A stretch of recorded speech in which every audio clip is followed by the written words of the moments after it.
Okay, how exciting. Congratulations.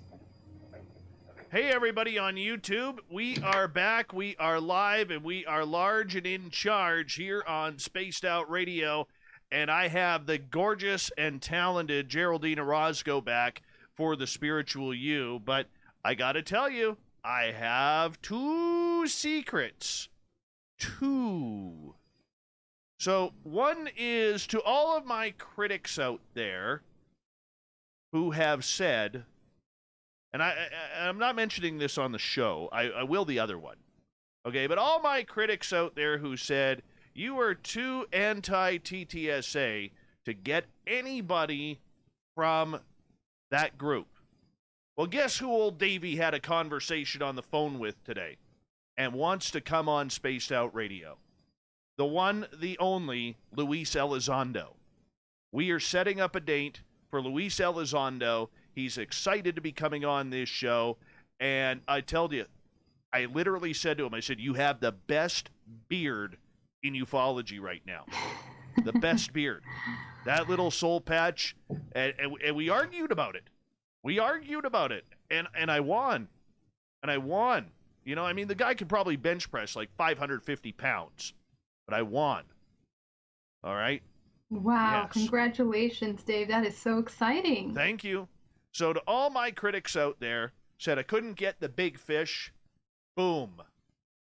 If I could drop this mic, I would, but it cost me a lot of money. Second of all, before we give the intro, we have a brand new radio affiliate coming on board as of tonight. We are proud to join KBSZ, or Z for the Canadians down in Arizona, in Mesa, Arizona, 97.3 FM. Today's a big day, people. Huge day. Huge day. So we thank Len, down at in Mesa, Arizona, and we're going to have some fun there. We really are. The Rattler. KBZSZ. God, that's going to be hard to say. It's going to be hard to say, but we'll get it. Good day, people. Let's just have a little clap here. Woo, congratulations. Thanks, Geraldine. All right. Thank you. Thank you. Let's give the rundown here. We got the awesome Cat Chaser coming in with the gold medal as Team USA beat Team Canada at the World Juniors again. All right. Cedric, how are you, my friend? Brett Lewis is here. Geraldine, it means when Brett's here, we could officially start the show. The gorgeous and talented Steph Dickey is here. Sandra Piper, good to see you. Chris Jarvis, hello. Millennium, Tommy Lee Ireland. Millennium, by the way, people, will be signing autographs after the show. You line up to the right of the studio afterwards, okay? And he does charge $1 per autograph, so make sure you buck up.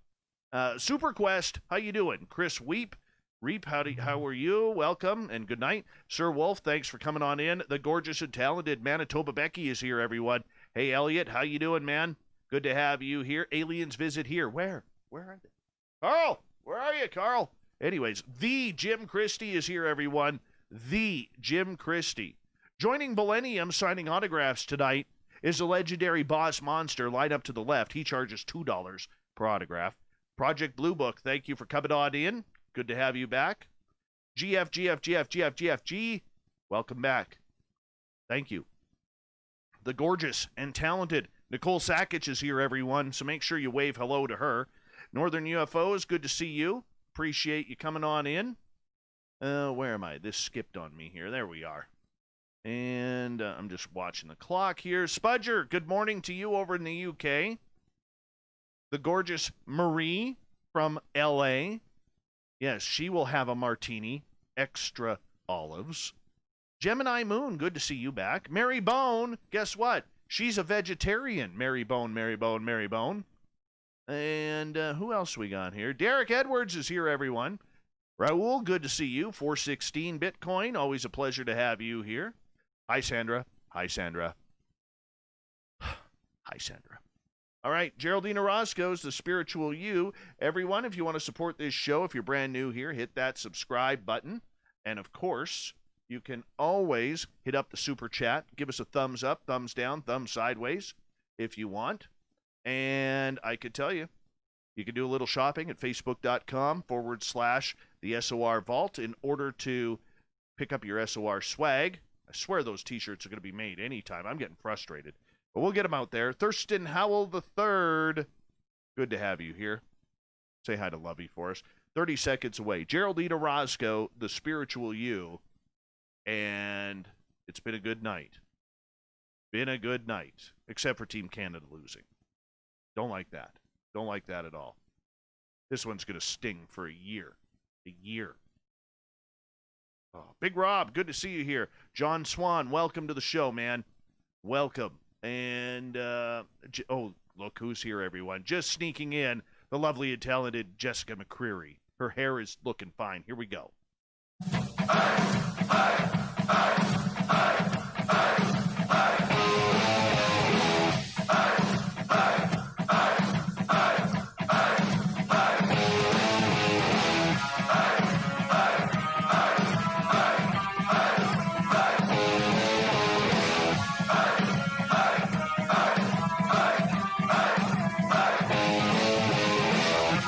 Central British Columbia to you listening around the world. This, my friends, is Spaced Out Radio. I am your host, Dave Scott, sitting in the captain's chair of SOR headquarters.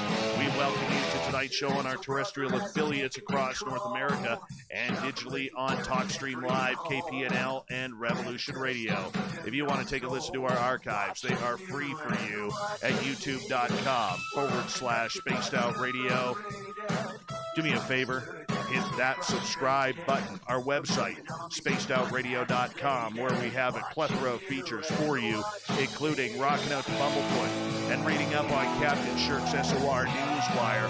Follow us on Twitter at Spaced Out Radio and on Instagram at Spaced Out Radio Show. Tonight's show is brought to you by Chive Charities. Help make the world 10% happier by visiting Chive Charities today. You can find them on our website. My next guest has been with us for over 3 years. She comes on every once a month near the beginning for the spiritual you. Yes, it is Geraldine Orozco, the lovely and talented one out of San Francisco, California. She researches the role of DNA as the currency of the past, present, and future, with consciousness as the catalyst. A life-changing experience in 2013 really resulted in the activation of her psychic abilities. In 2017, she decided to undergo some hypnotic regression to try and figure out what was going on. Since then, her life has been dedicated to the dissemination of knowledge of hybridization programs and the correction of the commonly held dogma of the human genetic timeline, historical record, and human structure. Geraldine is the owner of Bay Area Meditation. You can find her at bayareameditation.com, hybridmother.com, and geraldineorozco.com. And soon we're going to have a geraldineanddave.com, only because why not? No, we don't really, but why the heck not? Then at the bottom of hour number 3, we are going to join Shane in Vancouver for The Shift, the SOR Newswire, and the Thought of the Day. Geraldine Orozco, welcome to 2021 on Spaced Out Radio. We love it when you are here. Thank you for joining us once again. Hey, Dave, and all of you guys, all you listeners out there that have tuned in, how are you? Happy New Year to you guys. It is such a thrill to be here once again. We made it, and we're getting ready for an incredible year. So thank you, Dave. So happy to be here. And congratulations on so many wonderful things that are happening. Thank you. And we should make an official announcement that as of tonight, we are adding a brand new affiliate radio station in the United States. We are going to go live here on KBSZ. I want to say Z because I'm Canadian. Okay, KBSZ 97.3 FM, the Rattler in Mesa, Arizona. Welcome to the Spaced Out Radio family. We're proud to become part of your family as well. Thank you for allowing us this opportunity to share our fun and nightly message with you. We're all about the woo. We're all about the hauntings. We're all about the ghosts, the UFOs, the Bigfoot, the aliens, the Chupacabra. You name it, we're into it. And I hope you enjoy what we do here on Space Out Radio. Give it a couple of weeks. Make sure you get comfortable, okay, because we are a little weird around here, and that's just the way we like it. So enjoy.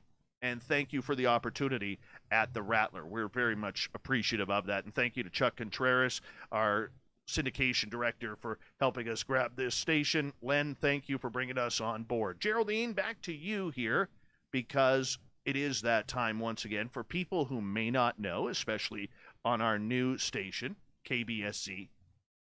I want you to introduce yourself. I mean, you are someone who is relatively new to this generation of high strangeness and consciousness. And, for a lot of people, such as yourself or myself who've had experiences, we're just kind of thrown into the mix. And we didn't really expect it to happen, but here we are. How do you feel about that? It was a major life change for me when I first came into the topic or the field, I should say, the subject matter of interdimensional contact, ET contact. And it was something that, I had been kind of hiding deep within for so many years. And at one point just decided that I had to make a choice, that I had to come out and speak and talk about my personal experiences. Because I was hearing so many people talk about theirs and the fact that they felt uncomfortable to come out in the limelight or share their story, or there was just no space for that conversation to even be had. So to be able to, come out in public and share this story with people was something that really was life-changing. And it's something that we should talk about. We always talk about how these topics need to be shared. It's important that experiencers, contactees, people that have had contact experiences feel not only safe, as in any person that has any kind of incredible experience, should always be heard.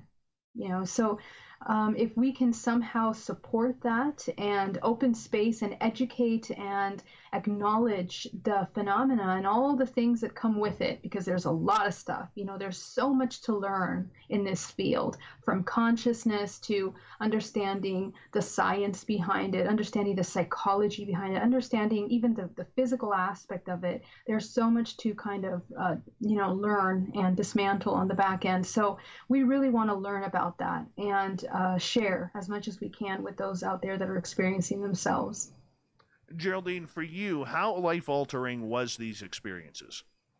Oh, it was incredibly life-altering. I'm a person that I was in the event planning company. I had a company for 12 years, and I also taught meditation on the side. I have two companies here in the Bay Area, and I teach corporate meditation. But outside from the normal corporate and just regular basic meditation, it wasn't something that we really took into any of these topics. I mean, I never even spoke the word alien or ET contact before this experience happened to me.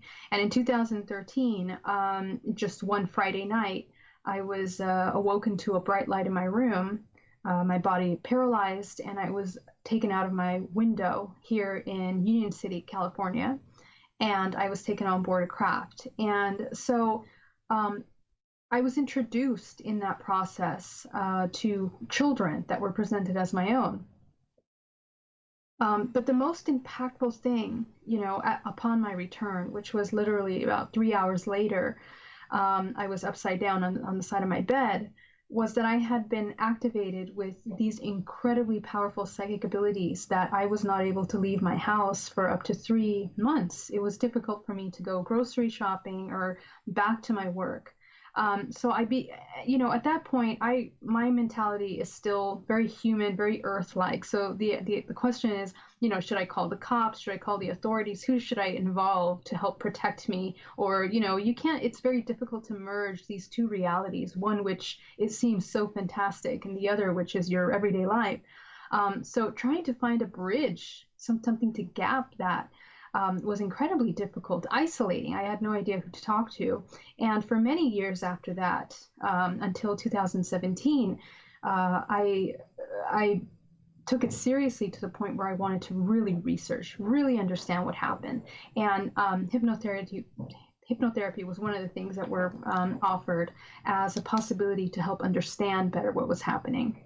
So that's the choice that I made, and it really changed everything. I mean, I sold my business, and I dedicate myself 100% to doing the research behind this topic now. For you, it changed your entire life. But there's a lot of people out there, Geraldine, who are still struggling to cope with what is happening to them. How does somebody like you at Bay Area Meditation really help them come through these problems that seem so illogical and, wondering why it happened to them? So the first step for me was trying to once again bridge that gap. I mean, you're talking about everyday people that are not, especially for me, for example, I wasn't very heavily influenced or fascinated with sci-fi or, any of that, or comic books or any of these films in the sci-fi category before this happened to me. So it really shattered my reality at that point because I never even considered or thought about it before that moment. And I think that this is true for some experiencers out there, that you want to try to find how can you bridge the gap between knowing that your reality are the things that are around you and what you see and what you touch, what you feel through your five senses, what you're experiencing through those things, and then trying to find a link between these things which are completely non-physical. There's no point of reference in our reality that can help us process that.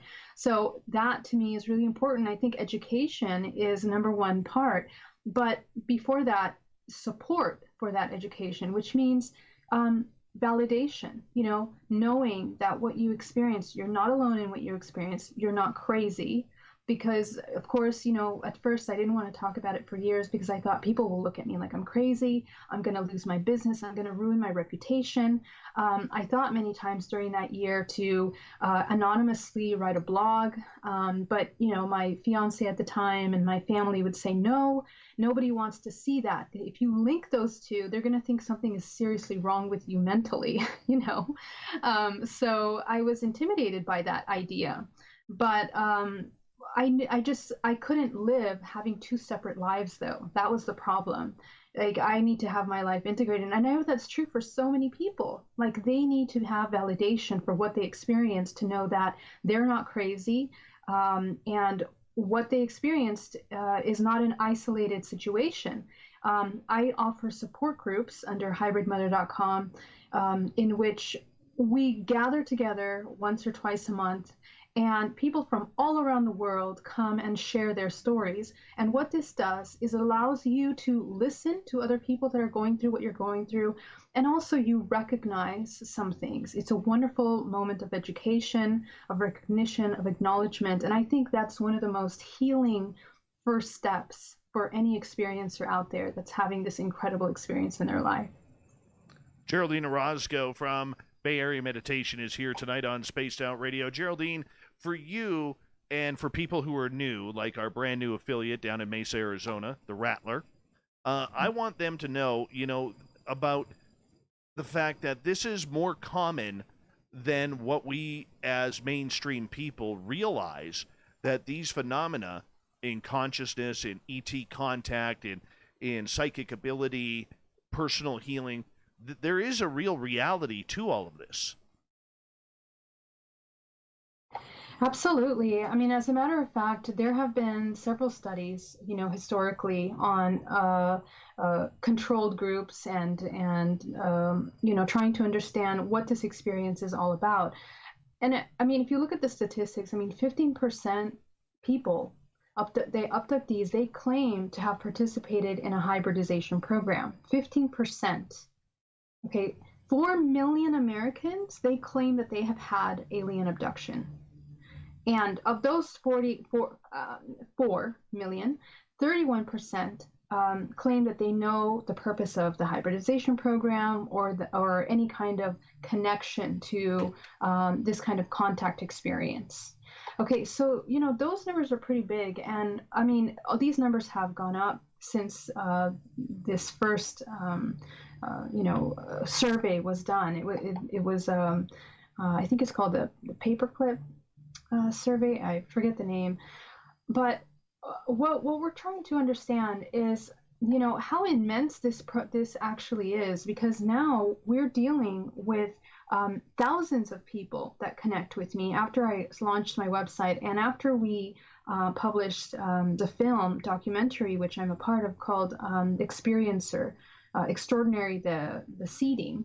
you guys want to check that out. It's about the hybridization program.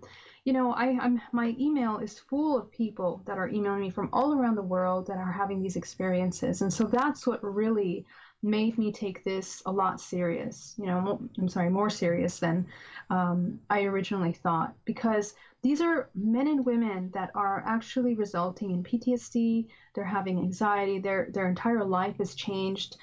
For women, there are results in having reproduction issues and sometimes psychological issues as well, emotional issues. But then there's the other side. Some people claim being healed from illnesses. Some people claim being activated in their psychic abilities. So there's incredible results as a result of this kind of phenomena. And whether it's some kind of global psychosis that we're looking at, or whether it's really something that we're dealing with here with extraterrestrials, I think it's worth the study and it's worth the attention and the conversation.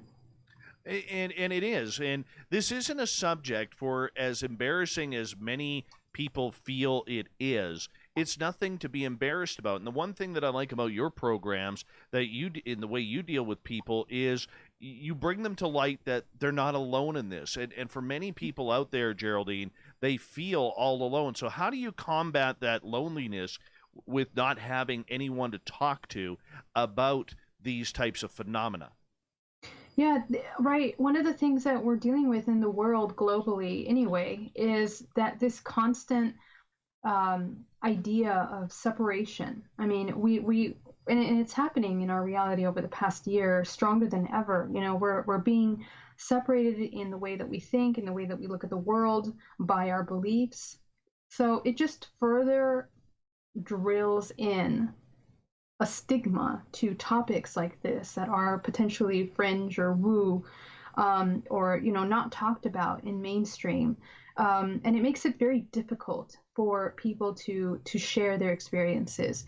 I have company executives writing me emails, and complete anonymous emails, private, telling me what they're going through, and they do feel so much shame. They say, I'm so ashamed. I'm so sorry to even say this. But when they start describing their experiences, these are things that I've heard thousands of times from the people around the world, from every single continent. So I think what helps them is being acknowledged for what they're going through, and hearing others share experiences. And what really makes it so fascinating is when they start sharing little details about their experience. I'm talking about the technology utilized in these experiences, the kind of technology that they see either in the craft or in the species that they're interacting with. They are describing species similarly. And we're talking about one person from, I don't know, India, and a person from England talking about the same species, for example. And this has not been happening just recently. This has been happening for years, since the 50s, the 30s. There are records of abductees that have had experience, and they, this is like a process that people go through. So I think the fact, how do we go through that loneliness is, coming to these support groups is important, because you get to hear other people, you get acknowledgement, and you get to understand that you're not alone. And again, what helped me was education. I needed to understand that what I was going through was, the truth about it.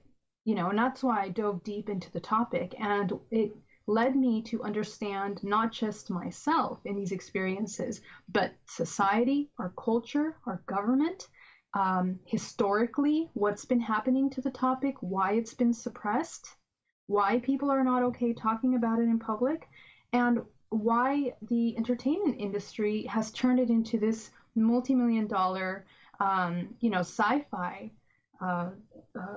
field of entertainment that inverts reality in such a way, and really makes us have a stigma. It drills that constant programming of thinking that what you're talking about is something that's complete, not reality, it's fantasy. And that's there's a reason for that. So, this came about from that research and education. It's also about embracing whom you are.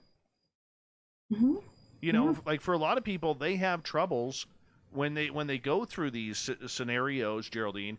They have troubles embracing that this is a part of them and that it's okay. So, how does one reach deep down inside to gain the confidence that you can continue to carry on even while you're having supernatural experiences? I think I think the deeper question behind this is also understanding that we're multidimensional beings, and it's something that we have a hard time accepting because we want to take things at face value for the things that are here, physical, tangible. Again, can be processed through the immediate five you know senses. And so it creates kind of like this disconnect, this disassociation when we start touching topics that are outside, that are not physical.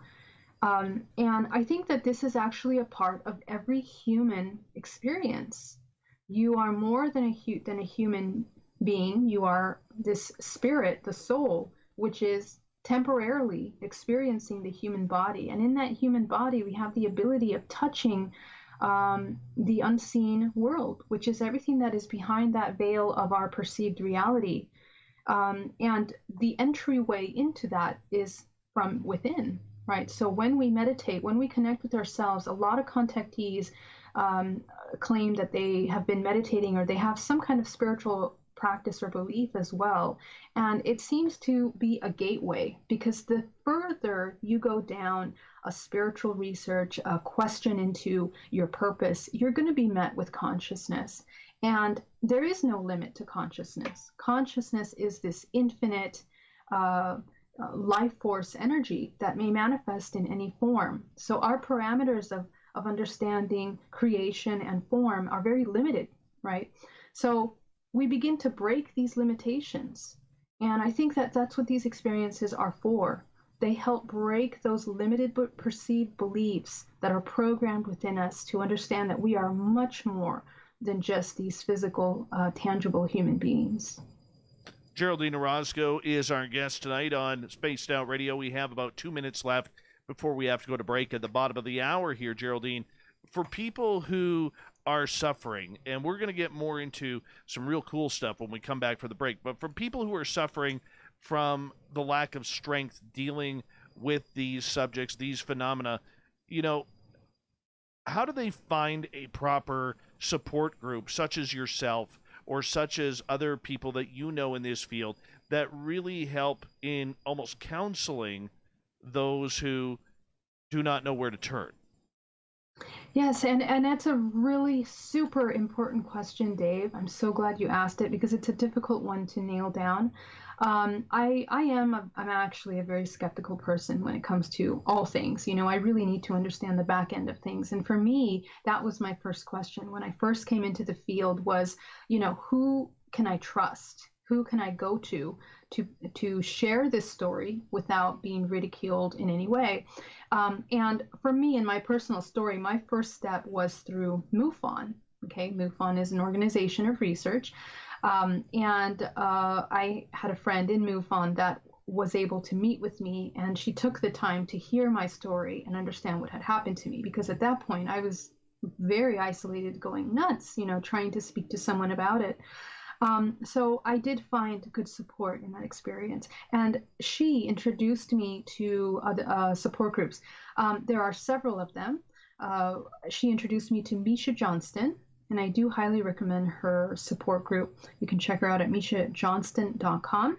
She is a hypnotherapist, and so she does hypnotherapy specializing in phenomena. Right. So she's a wonderful place to go to. Are we getting ready for break? Yes, we are, Geraldine. Okay. I'm going to get you to hold on right there Sure. because we do have to go to break here at the bottom of the hour. Once again, we want to say welcome to our brand new affiliate in Mesa, Arizona, the Rattler, KBSZ, or Z.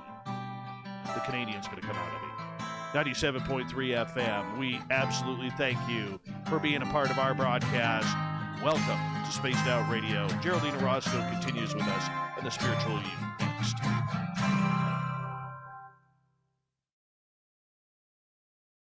Why can't you just pronounce it Z or Z like the rest of the world? Son of a gun. I like Zed. I think you should just stick to Zed. I think we can all get that. I I can't though. That's the problem.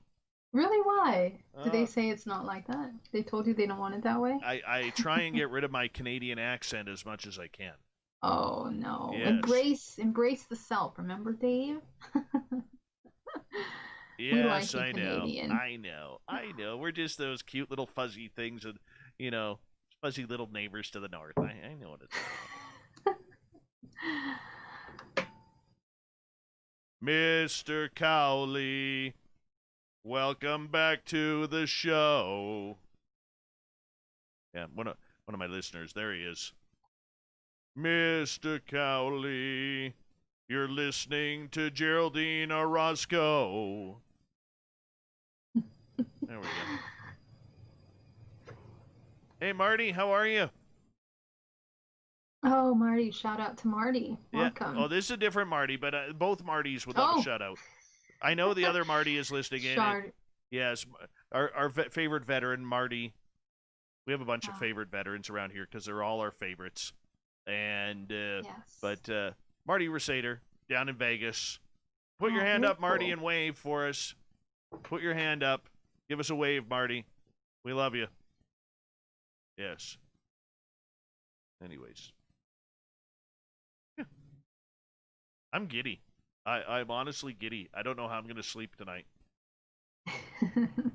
Well, so much you've done so much this week. Looks like you've achieved so My much. entire night turned at 4:15 this afternoon with a phone call from a very, very good source of mine, Oh, and yeah. I can't be very specific right now, but I'm working. I've been working on a story for a long time, Oh, tell me and more. How well, exciting. I can't right now, Mm-hmm. and so that ended up that source, and the worst part about it is my email has been down Oh since this no. afternoon for like 6 hours now, or about 5 hours. My Mm-hmm. email has been down, and so I can't get in there. And there's a bunch of emails in there that I need to get to because it literally involves this story that I've been working on.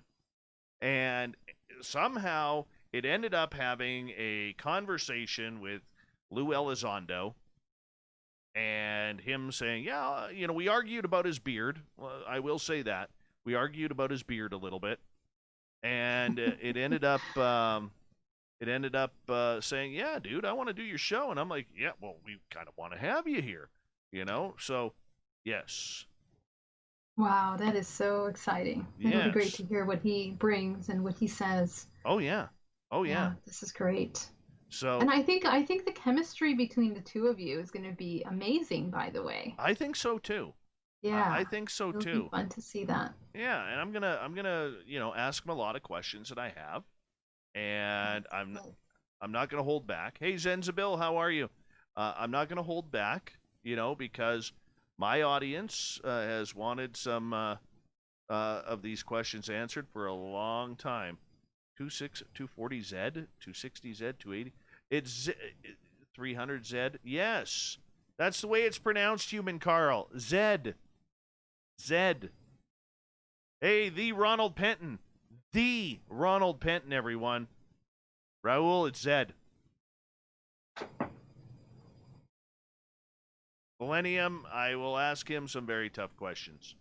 I'm taking him down a road where no other interview has gone, or at least that I've heard. And we're going to have fun doing it. But I'll tell you, in the 15, 20 minutes that I spoke with him tonight, um, honestly, he's a nice dude. He really is. Yeah. I actually, you know what? Here's something that I am going to ask him, as we got about 30 seconds left, Hmm. or about a minute. I am going to ask him because I confirmed with him today. I literally said to him, kind of jokingly but serious. I said, I never thought I would talk to a man in black. And he goes, well, I'm not that man in black anymore. Thank you. We will talk about that on Spaced Ah. Out Radio. Hey, Sovereign Farts, how you doing, man? Good to have you here. Yeah, so we're gonna have a lot of fun. So And many questions. oh, I know. I know, right? 20 seconds here. And thank you, Anthony, Cat Chaser. We are the light. Never forget for the super chats. Really do appreciate it. We're going to start the second half hour with the lovely and beautiful hair Geraldine, like right now.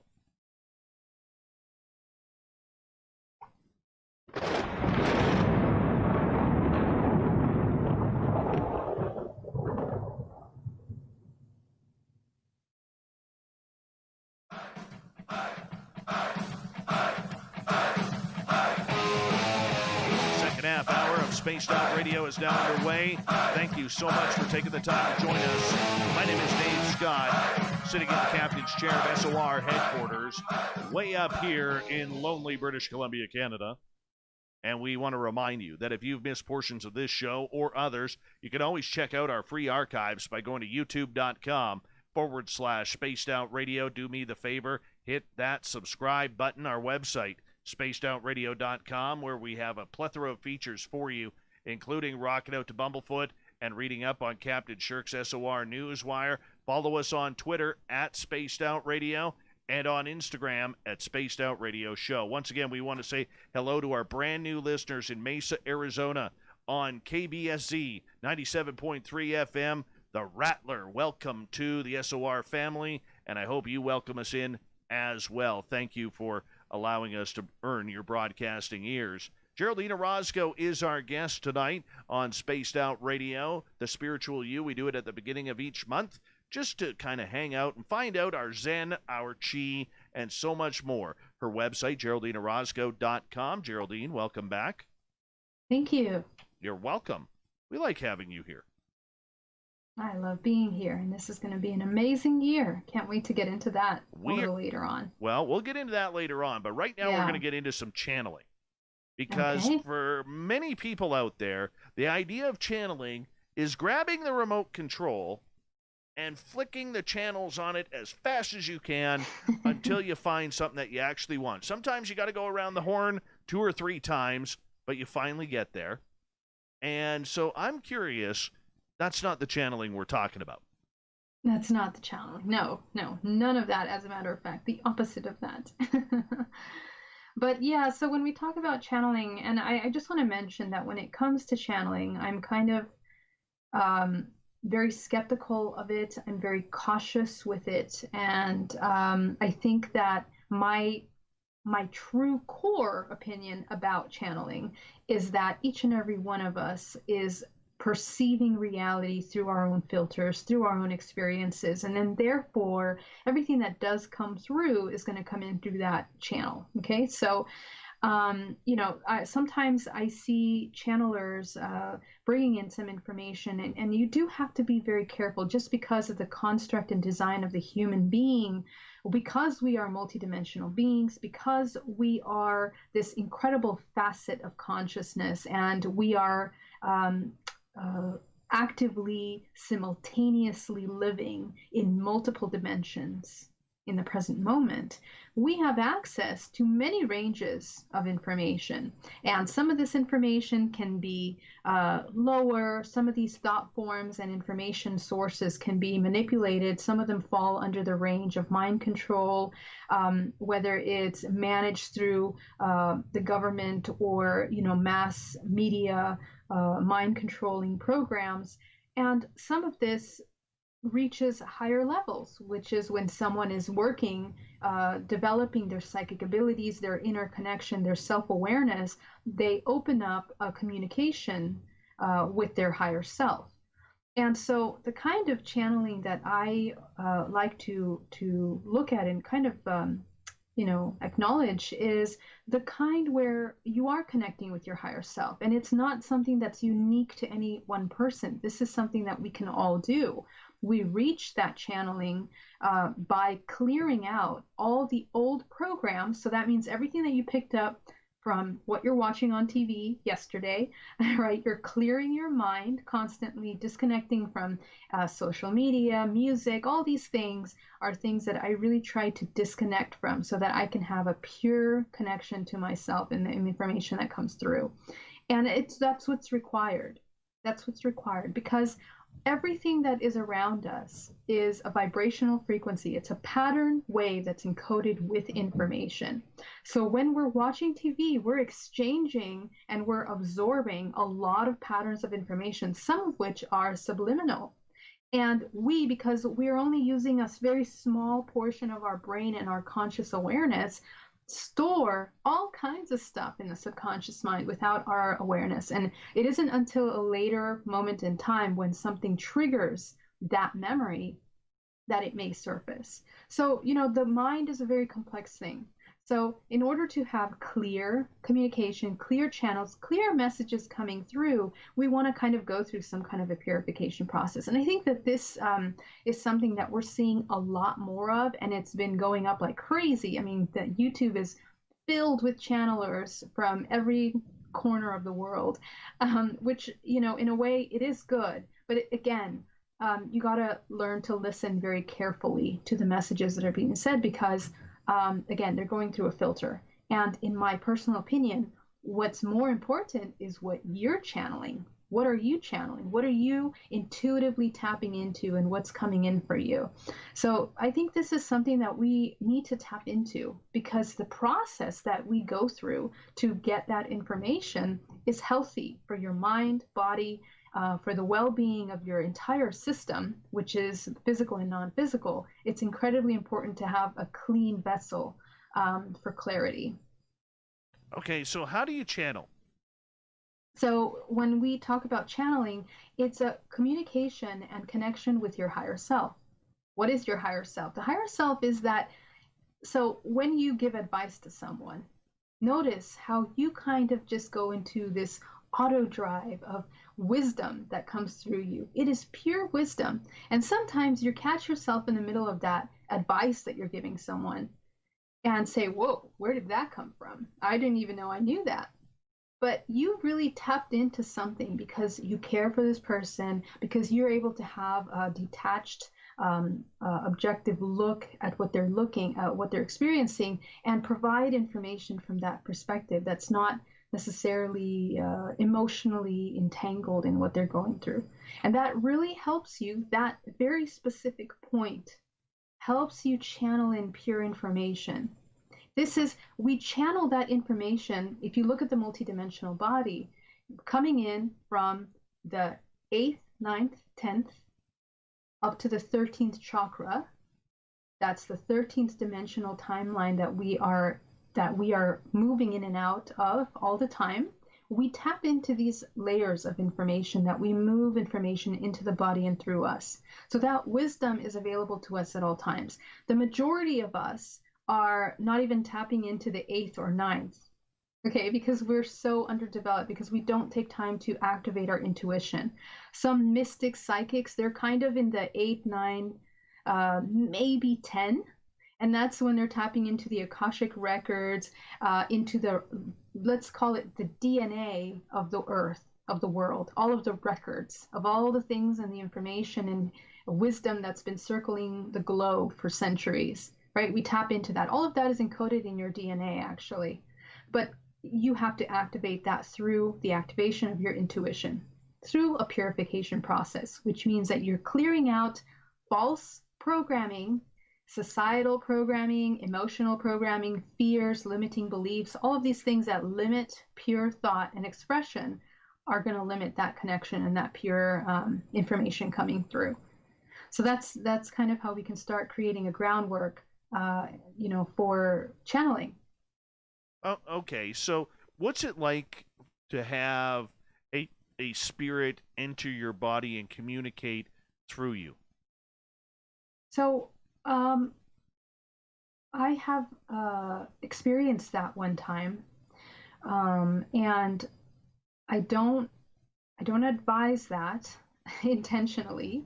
We should never invite something outside of us into our body, because here's what happens in the law of creation. We live in a universe in which is the law of three, which is the divine feminine masculine unites, right? Positive, negative energy creates this neutral creative life force, which is the sun, right? And we see that in all kinds of different depictions. It's from mystics to religion, to nature to science. This is kind of like foundation of creation of the universe.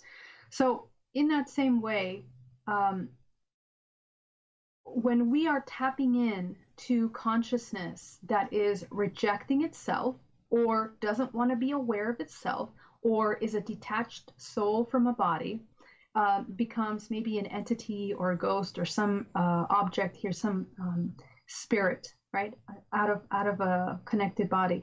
So at any time, the vibrational frequency at which they're at, it's detached from their physical vessel. So we potentially, if we are vibrating at that vibrational frequency of this entity, can pull it into the body. And that's not always great because you might be depressed, you might be afraid, you might subconsciously be unsure about what you're doing. And so now you invited, because of your vibrational frequency, this being that's in alignment with you, and now it's working through you. So oftentimes these manifestations can cause imbalance in the energetic body. And I have to say that as a pranic quantum energy healer, you have to know that there are side effects to that. You can really throw your entire system off, because if you don't have the consciousness to bring yourself into the present awareness, it can really even take over. And I have seen clients that have developed schizophrenia, bipolar disease because of something like this. So it's very important to understand where your boundaries need to be in that. Now let's take it to the other side. Let's say you're now channeling some high vibrational entity that you tap into, okay? Ultimately, because we are one in the universe, we're one source, one soul, fragmented amongst all of our different souls, right? Everything is a projection of ourselves.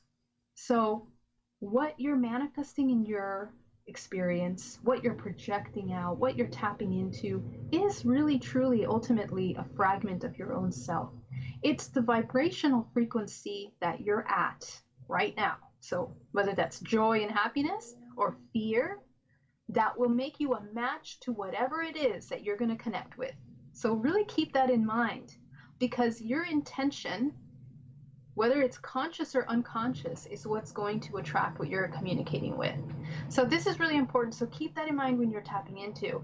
And notice if you are kind of sliding or you feel unsure or lost or afraid, immediately you want to disconnect from all of that, because you can really tap into something that you don't want to have in your space. That is so weird. And I have to admit, I've channeled before. Mm-hmm. That's what kicked it all off for me, which was the beginning of Spaced Out Radio. Wow, that's amazing. Yeah, and yeah. Go ahead, Dave. No, you go ahead. You're the guest. No. Well, we're all channelers, Dave, and I'm glad that you shared that with us, because and I have a question for you. How did it feel when you brought in that whatever it is that you channeled through you? Well, I mean, for me it was different because I didn't know what was going on. And the next thing I know, I have the angel of death telling me how to keep my mother alive. Wow. And nine years later, my mother's still alive. Wow, that's a powerful story. And but look at that. See, we think that we maybe in the present moment we don't know, consciously we don't know what's happening. But your higher self, Dave, your higher self knew what was needed at that moment. And it knew that it needed to connect with something. And it was a match to this entity that wanted to provide information. And ultimately, that angel of death is a projection of your own self. To support the whole, which is you, your mother, your family, the timeline that you're in. All of these things can be corrected by coming into our true self. And maybe you called upon for help somehow subconsciously, and so it manifested in this form. Well, what I was told by this entity was that I was not supposed to see him in my mother's eyes. Wow. And because I did, he felt he owed me an explanation. That's amazing. And I think that with these kinds of phenomena, consciousness will manifest, and our mind thinks that we need to put it through the human filter, right? So because we're seeing this fantastic thing, it has to give us a reason, it has to give us an understanding of what we're doing, but we need that. And look how amazing that it helped form your relationship with this unseen world. I mean, that's a really strong foundation that it created for you. Well, I mean, it sent me on a journey because, being a former mainstream media journalist, I had all of a sudden a million questions in my head. I needed to make sure that I got them answered. But the unfortunate part about it, and people should know this, the chances of actually getting those answers are slim to none. Right. And I think it just depends on how much we're willing to search for truth also, because it's very difficult to know what questions to ask. Sometimes we ask the wrong questions and then we end up with, the end of the road pretty quickly. So I think that it's a process of evolution that's natural to mankind to be able to understand these experiences. And then, like I was saying, they really help define, um, you know, or perhaps I should say, to erase any definition of what it is to be a human being. We are so beyond just this limited idea of the physical. So it's great to be able to tap into that non-physical. And again, everybody has the ability of channeling. Everyone has the ability of tapping into information. It's your inner wisdom. We do it all the time when we give advice.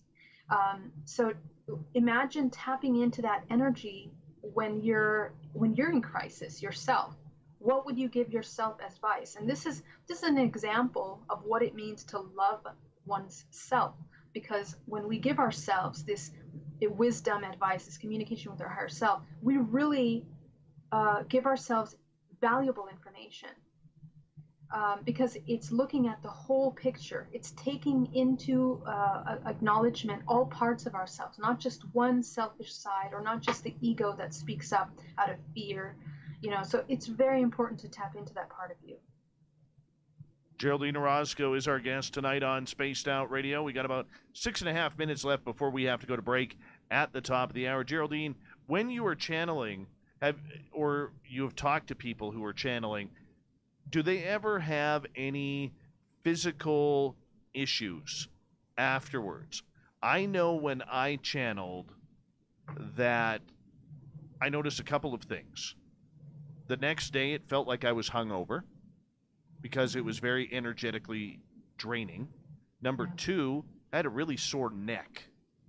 Don't know why, but a really sore neck. And number three, I was extremely worn out. It felt like I had, been working out at the gym, running on a treadmill for at my side right now, probably about 6 minutes, but Yes. that's the reality. Yes. Have you heard of, yeah, absolutely. And I'm so glad that you brought in such a very important topic, because this talks about energetic hygiene when we come into these things. Because when there's an uneven exchange with some of these entities, you have to understand that it's almost like we're in jello. We're moving in jello. Okay, just really quickly have that visual. And it's like everything is energy, right? But when another entity enters your jello and takes more of your jello out of your body, you end up feeling depleted. You end up feeling weak. Okay, so this kind of exchange is happening at all times around our body with all kinds of entities and consciousness that we're not aware of.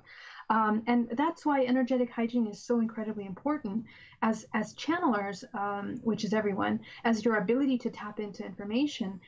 Protection, awareness, and boundaries are very important when you're tapping into anything, and just in everyday life, right? Even if you're going shopping, being aware of your space, being aware of your body, being aware of your emotions, because when we're not aware of those things, that's when I can tell you the multidimensional body is shattered. It has energetic holes all over the place. And so we drain our life force energy through there and we become ill. We become sick. We pull in colds. We pull in depression, anger, other people's emotions, all kinds of things. And we end up at the end of the day super drained. You all know that. You've all experienced something like that at some point. When we talk about channeling, it's the same thing, right? We have allowed something to enter our space or to exchange with something that has drained our energy. It's created an imbalance. So, for that, a couple things I'm going to suggest: grounding when you're doing these kinds of things or experimenting with it. Ground yourself really well in your body. Create protection around your body. So, imagine a sphere of light around your body. Make sure there's no openings. And when you're tapping into things, um, close your first three chakras or control your emotions to the point where you're in a state of complete neutrality, because any kind of emotional input sways the result, because your emotional input is almost like it's interfering with the purity of any connection that you have. So if you're somehow, without realizing, afraid or doubtful of what's happening, you're injecting that into the experience, and it will create a match on the other side of what's responding to you. So that's really important, and it happens with a lot of people that are just first channeling. And even though it's a very physical thing that we have, it's like it's an effective way to know what you're doing. Some people have to go through that experience to know what they're going through is real. My suggestion is to not go through that and to create healthy boundaries and awareness of what you're connecting with. And ultimately, you don't want to have any kind of physical symptoms like that, because you're an infinite source. So anytime that you're tapping into anything draining, you're tapping into parasitic consciousness without knowing it. So always maintain infinite source of light. There's no limitation to your source of well-being. So that has to be really drilled in the mind at doing these things. Okay, is it dangerous? Can it be? It can be dangerous if you are in a state of fear and if you are unaware of what you're doing. Again, I've had clients come to me that have schizophrenia or bipolar symptoms, where they have another soul that attaches to them because either they're suicidal, they're depressed, or they're on drugs. Any kind of drugs, alcohol fragments the spiritual body and creates openings and is a perfect host for these kinds of entities to come and make a nice little cozy home inside of you. And they will make you do things that you don't want to do. They will continue your addiction to things that you're trying to let go of. They will make you have emotions that are toxic, and they will trigger those emotions within you with every opportunity. They will manifest experiences to trigger those things. So it's really important to understand that. If you're in some kind of rut for years that you can't seem to get out of, consider taking a look at that. You know, was there some kind of point in your life where you really had a rock bottom and you potentially brought in something into your space? I work with a lot of people that have had these experiences, and it takes time to recover that. So be careful. Yes. Okay, but what about negative entities or energy that could come seeping in? Absolutely, that's exactly what it is. So when we have these breakages in our multidimensional body, these little beings can come in and make a home in your body.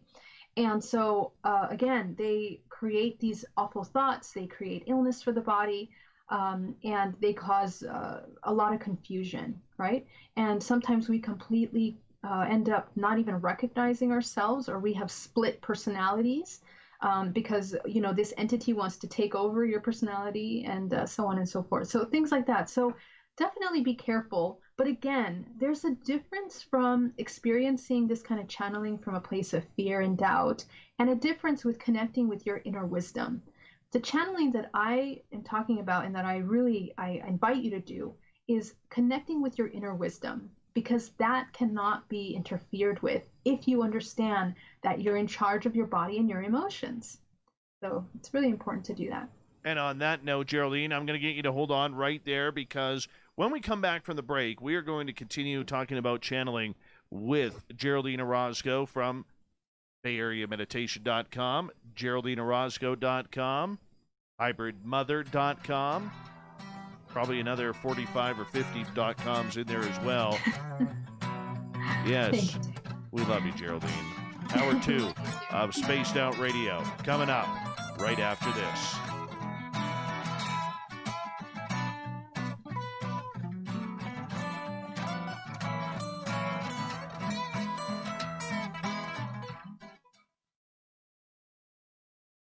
All right, I'm just going to run my dogs out. I'll be right back, okay? Great. Okay. Why not take care of your facial hair with Mighty Moose Beard Oil? Made in Canada, we're taking care of beards and mustaches around the world. We use 100% natural ingredients with our oils and balms to make your whiskers feel silky smooth. Use promo code SOR2019 at MightyMooseBeard.com today.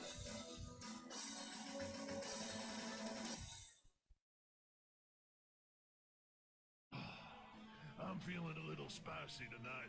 What to do? What to do? Why not get Bumblefuck? 4 million Scoville units of pure hard rock. Bumblefoot hot sauces come in 3 flavors. The burning Bumble. Tone it down a bit with Bumblicious and throw the sauce on everything. Spicing up. Bumble me, baby. Bumblefoot hot sauce. Get it today at kajans.com. Hi, Amber Beckrud. I want to invite you to subscribe to our YouTube channel where we store all of the SOR show archives for free. And as an added bonus, every 2 weeks I'm posting brand new content on Cryptid Tales, where I will get into some of the spookier legends and folklore from around the world and tell the stories that go with them. Find us at youtube.com/spacedoutradio and check out Cryptid Tales today. Drop a comment and let me know what you want to hear. There. Are you an experiencer of something strange that can't be explained? Do you want help finding out what's going on? I'm Ryan Stacy, head of the Experiencer Support Association, otherwise known as TESA. We've teamed up with Space Out Radio to investigate cases, good night, and the SOS Night Report. We are independent, and there's no cost for what we do. All we need is your experience. Let's find out what's happening together on the SOS Night Report. We are scouring the world for the most intriguing stories of your day. Take the time to read up on the SOR Newswire, where our team, led by Captain Shirk, will deliver to you some of the best paranormal and supernatural news, along with some stories that will blow your mind from the weird to the wacky. It's the news outside the news that piques interest. That's what we're looking to deliver to you. The SOR Newswire, only at spacedoutradio.com.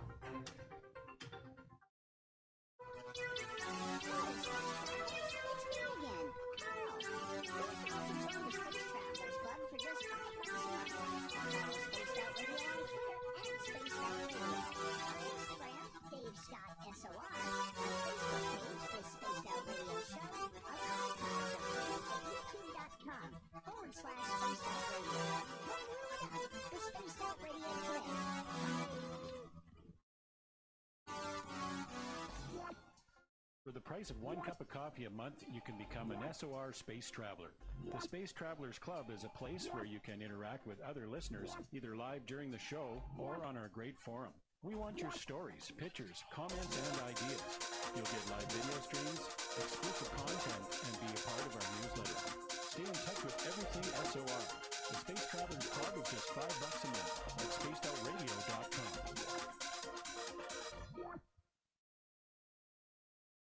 Get your horns up with me on Spaced Out Radio. This is Ron Bumblefoot Thal. Come tune in to SOR where you can hear me rock out with Little Brother is Watching, the official theme song of Spaced Out Radio.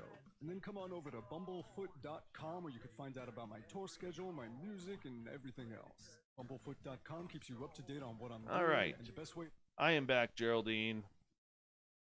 Is not.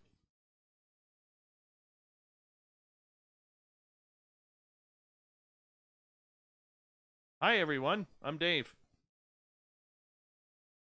I'm the guy who hosts this show. Gonna have some water now.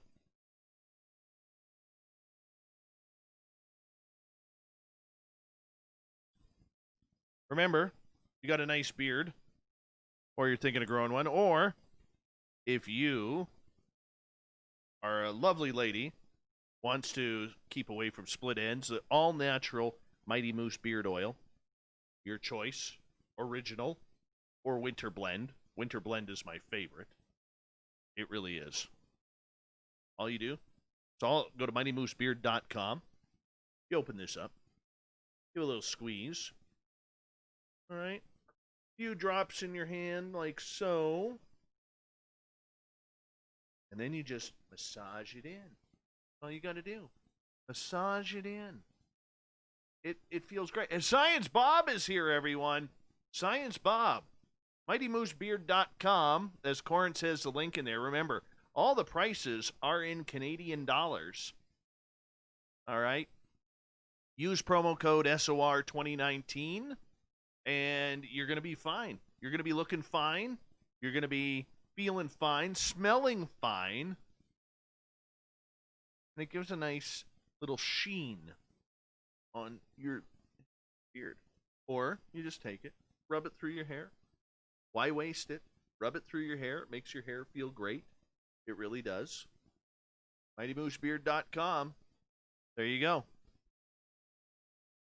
Zenzabil, go get it. It's only like $20 spent is like $16 American. So, well worth it. Geraldine is here. Where are you, Geraldine? Your mic's on mute, by the way. Hi, I'm sorry. I just realized that. I can tell it's cold there because your furnace kicked on. You know, Oh so my it must be about 55 degrees there.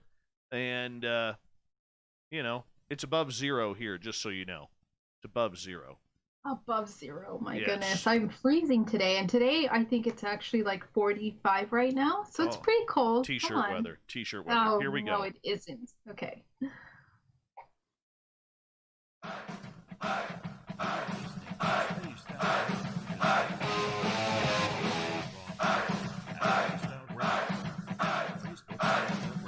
Hour number 2 on Spaced Out Radio is underway tonight. Thank you so much for taking the time to join us.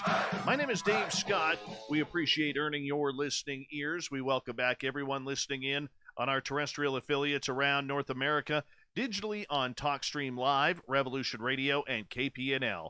Remember to check out your free archives by going to youtube.com/Spaced Out Radio. Just do old Davey the favor, hit that subscribe button. The Desert Clam has set the password for tonight in the SOR Space Travelers Club. Calamanco. Calamanco is your password.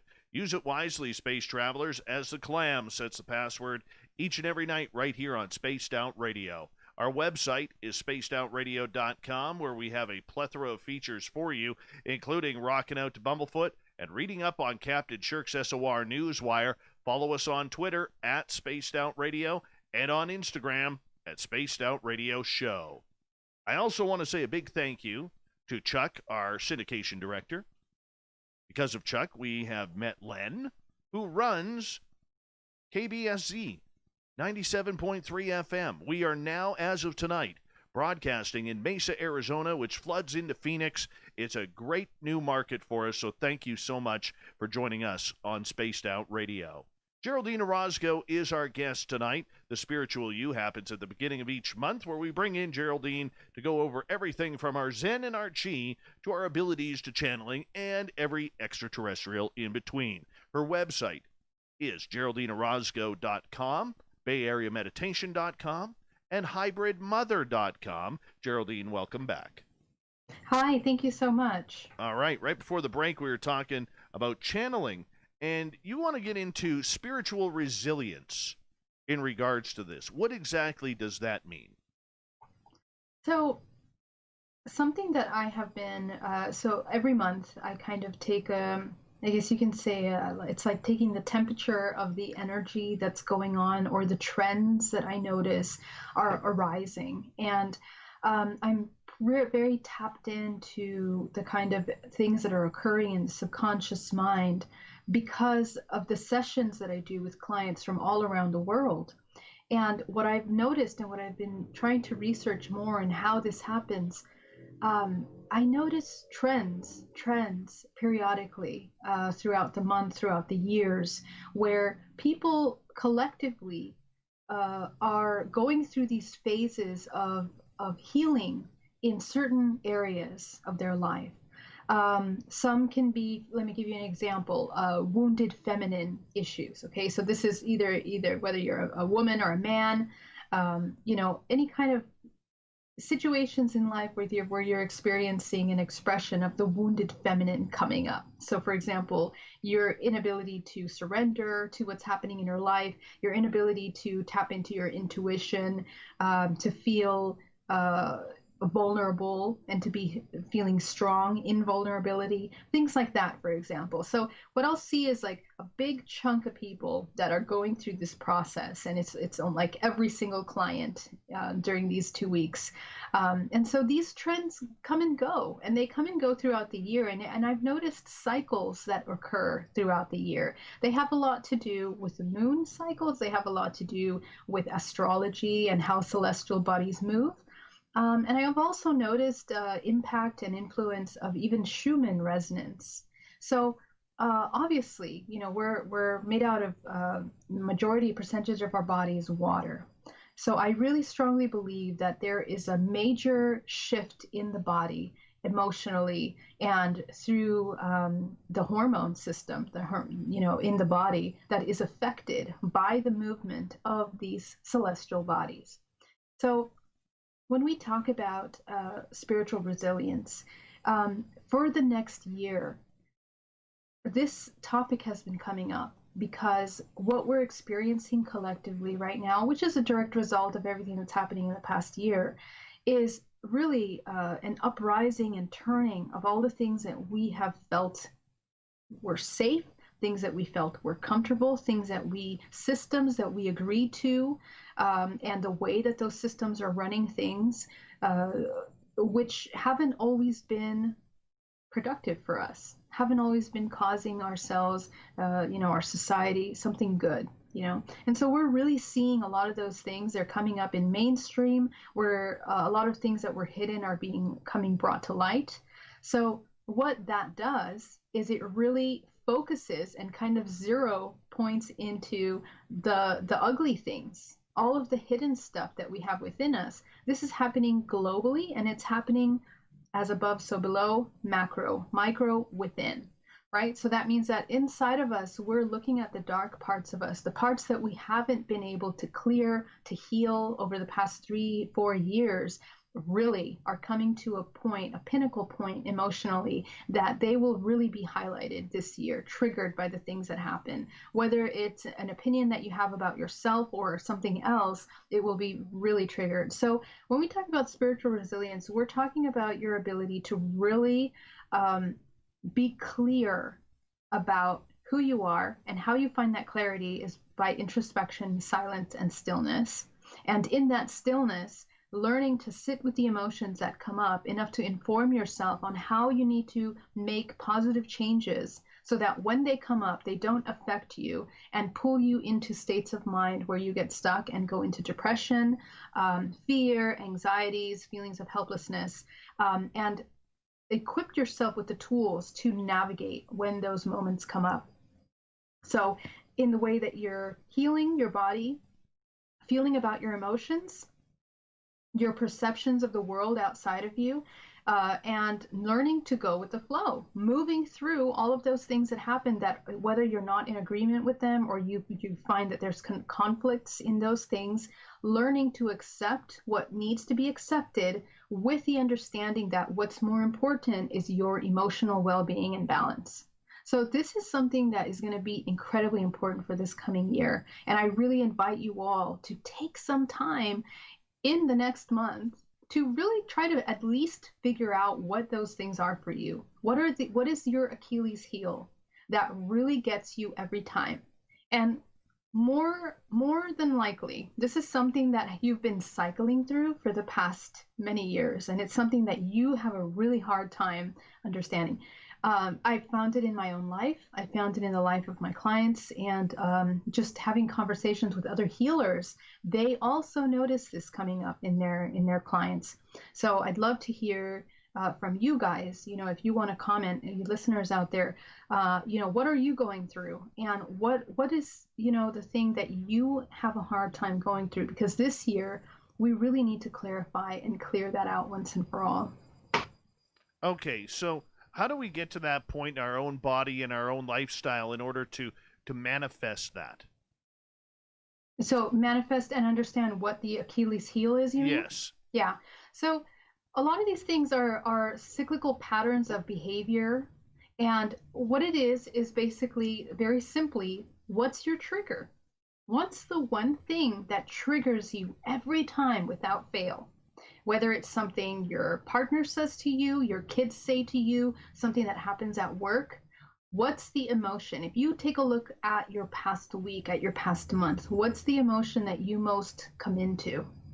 Just that right there. If you can identify that honestly, without trying to, lie to yourself or to kind of hide your real emotion, what is that thing that comes up every time? And you'll notice a trend that there's an emotion. And if you go even further, you'll notice that this is an emotion that you've been feeling most of your life. This is incredible information because it helps you understand where your mind is at. It helps you understand what your vibrational frequency is, because whatever it is that you're constantly cycling through, that's what is the foundation of your belief systems, right? So in other words, all of the life choices that you're making in your personal life, in career life, are coming from this place. So what's happening there? Sometimes we sabotage ourselves terribly because we are constantly trying to play it safe, or we avoid feeling this emotion. And it really just snowballs into creating a false life in every level, right? So we want to avoid all of that stuff, right? We want to be in alignment as much as possible with what we truly need. So if you understand what that Achilles heel is, what that emotion is, and you find what you need to support that and to feel the exact opposite of that emotion. Think about that. The exact opposite of that emotion that you're feeling all the time. What is that? What do you need to get there?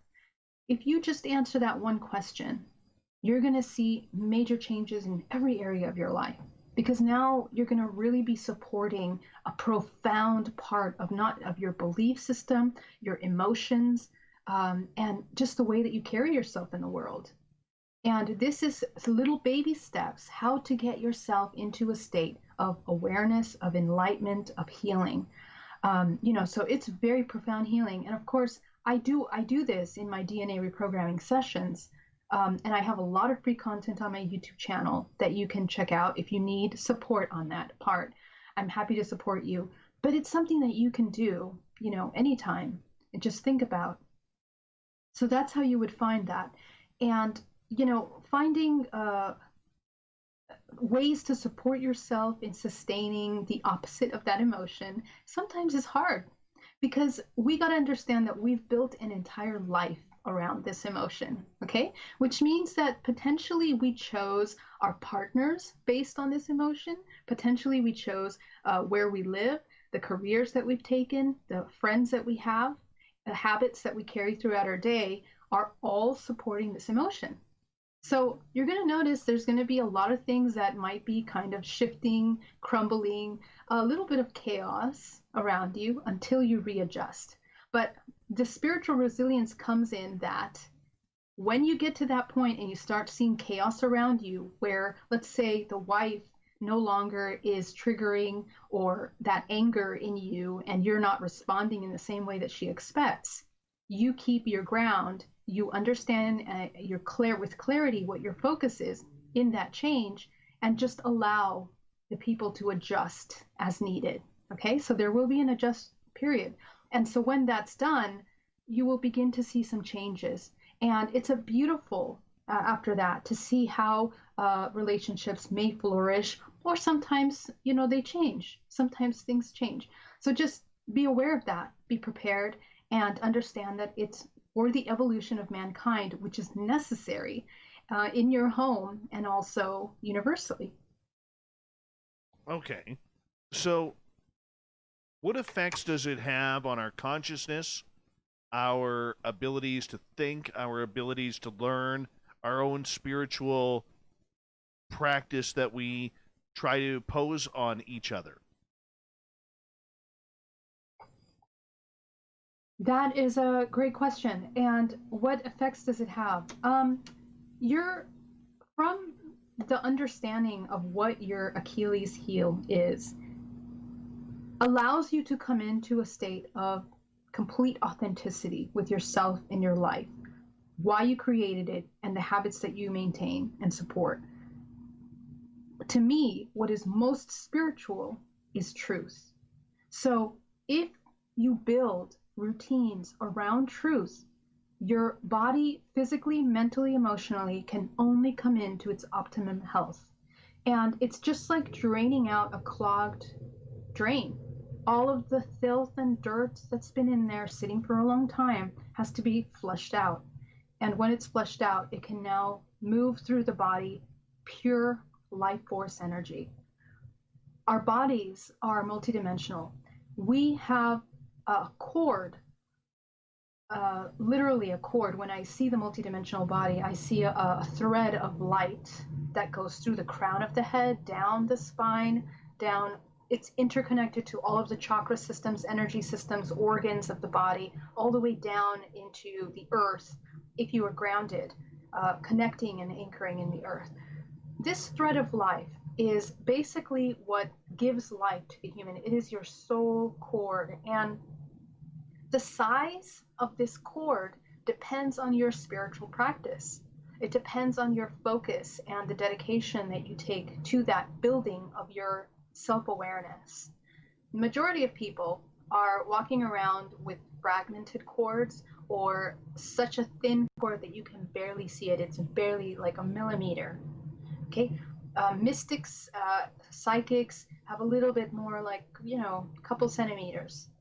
Some people that are incredibly developed can have up to 5 inches, up to a feet. And people that are really, maybe like, mystics, they have something like 10 feet all around them. Okay, so just to give you an idea of, what it takes to develop that, people that have this cord don't get sick. They don't have illness, they don't have chaos, they don't have any of these imbalances in their life. So what we want to do is, especially at a time when we have something going around, right, without saying anything, we want to build what is called spiritual immune system, because the body is a holographic projection of the spirit, of the soul. And so in order to maintain health in this physical body with all the organs, we have to have a strong center core, which is this thread of life that moves through us. And that is built through meditation. Through meditation, through introspection, through silence, through that stillness and the discipline of that stillness, where you allow that inner voice, inner wisdom to come in and communicate with you. You understand what's happening within you emotionally, physically. This is the superpower of mankind. Right. So, this is what we want to achieve, and this is where the manifestation engine comes from. Geraldine, I have a question from G Girl in our chat room for you. Mm-hmm. And she is asking, how does one address a person who asks for help from you but continually makes poor choices? And is it my responsibility to let them know that if they show no interest in changing? Yeah, that's such an important question, G Girl. Thank you so much for asking that, because this is something I get a lot. And what you're talking about fundamentally is free will. You've asked the most important question in spirituality. At what point do we employ free will? At what point do we respect another's free will? And as healers, you're very empathic, G-Girl. So people see that, and they see that you're an expression of that. So they want to mirror that, and they want to learn how you do that in your life. So the thing is, they come to you. People are attracted. And this happens to a lot of empaths because we are more sensitive, more aware of what's happening around us. So they ask for help. The thing is that ultimately, what free will means is that every expression of infinite consciousness, that's me, you, everyone here, has a choice what they are wanting to experience during this lifetime. And some people choose a really hard life. They choose a lot of suffering, and they need that in order to work through those processes, in order to understand how to reach that unconditional love through those experiences. And it's the same for everyone. We are all learning how to come in to unconditional love for yourself and all things around you, which is, what is love? Love is not an emotion. We're not talking about partner love. We're talking about creative life force energy. That's what love is. So we come into creative life force energy by understanding your true self. Okay, so every single person has the ability to experience suffering. So if they come to ask for help, some people are addicted to their suffering because it's all they know. They've never felt love. They've never felt compassion from anyone else. So it's difficult for them to recreate that emotion within them and create pathways, literally creating neural pathways in the brain to reinforce love, compassionate experiences instead of suffering and pain. So they have to put extra effort into that only if and when they are ready to do that. So, if this is a person that continuously comes and asks for help and doesn't take action on that, we also have to know when to create boundaries around what we give. Okay, whether you're a healer or just a good friend, and let them know that they need to be able to take, because ultimately we don't even heal other people. I don't heal other people. All I do is hold space for them to heal themselves. And that's what you're doing. So this is all we can do. So sometimes the most compassionate thing to do can be to no longer continue supporting that. It can also be to continue supporting that until she finds her way. So my advice is to trust your intuition in this. Notice if your choice is coming from ego or from fear. Where is it coming from? And choose whether you wish to continue to provide support. And remember that the exchange between that support that you're providing doesn't always have to be so emotionally charged and drained. You are the master of your body. So you have to have energetic hygiene enough to own your space, and hold space for another. That means it's an invitation for you to do the work. Not maybe she's not coming for her. Maybe it's actually for you to learn how to hold powerful space. Just as an example. So there's some things that you can kind of look at and see what feels good for you. Okay, so should we put ourselves in those situations, though? Okay, I have, been in that situation. I think we all have, where we have that one or two friends that every day or every second day they're on the phone talking to you or texting you. I need advice on this. I need advice on that. And you give them the best advice and they thank you for it. You hang up the phone. You're feeling great. And within days, they've gone and done the exact polar opposite, made that trench of negativity even deeper. And then they come to you running, well, what went wrong? I don't know what went wrong. And you want to cuff them on the side of the head and just say, did you not listen? Why didn't you listen? I mean, yes, we all absolutely. have that. But for people like me, that causes anxiety. That causes depression. It causes unnecessary stress. How do we get rid of that stress when we want to help our friend and be that good friend that they should be? Amazing question. And here's the thing, though. What we have been programmed in our society is these ideals of what it is to be, number one, a healer or a good friend or a helper. Okay. And the ideas that have been provided by society, you have to understand, are created by society for a certain reason. So when we look at our personal lives, a lot of us are no longer operating by those societal pressures. We have now gone into a more authentic way of living, can recognize that the moment that we have an opportunity to provide support for someone else, are you doing it from a place of serving and not ego?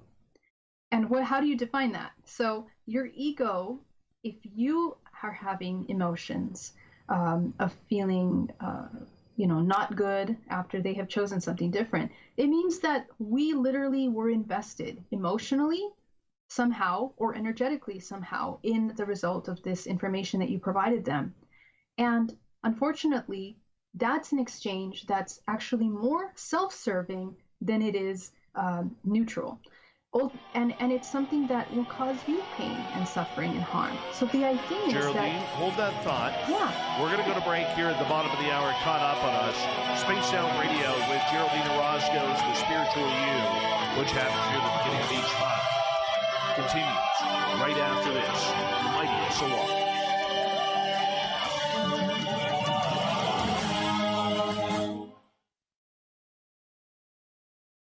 as I write my autobiography, that this entire subject is what chapter 2 of my book is about. Oh my gosh, that's so great. Well, I'd love to hear what you talked about, because that's such an important topic, Dave. Yeah, I mean, it is there, and I gotta admit, I was railroaded by that person. I can imagine. Yeah. Not on purpose, but because like it was every day, like 20, 30, 40, 50, 100 text messages a day. Oh my goodness. And hey, Solar Warden, how are you? And it was yeah. It was, wow. That's pretty huge. It was insane. It was absolutely insane. And to this day, I am still emotionally bothered by it. Wow. And I haven't talked to this person in April. It will be 5 years. Yeah. Well, I'm so sorry you experienced that. I mean, there has to be some healing and closure, after you go through such a powerful thing like that, because you gave a lot of energy, you gave a lot of yourself away.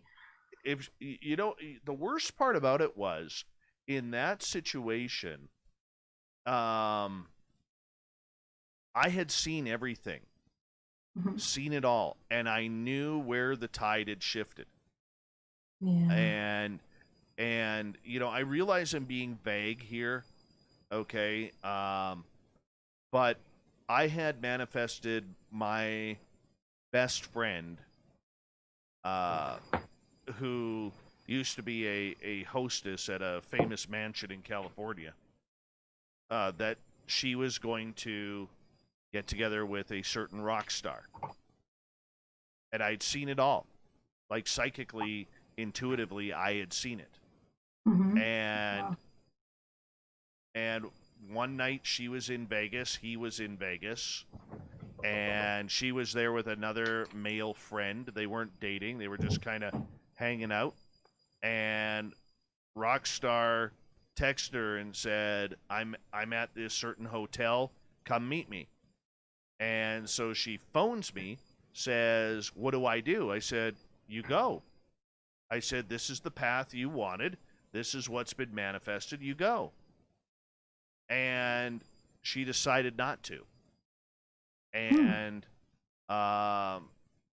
8 weeks later, he met his now wife. Oh wow. Yeah. And but I had wow. seen the what do you think about that? I had seen the engagement ring. I had seen everything.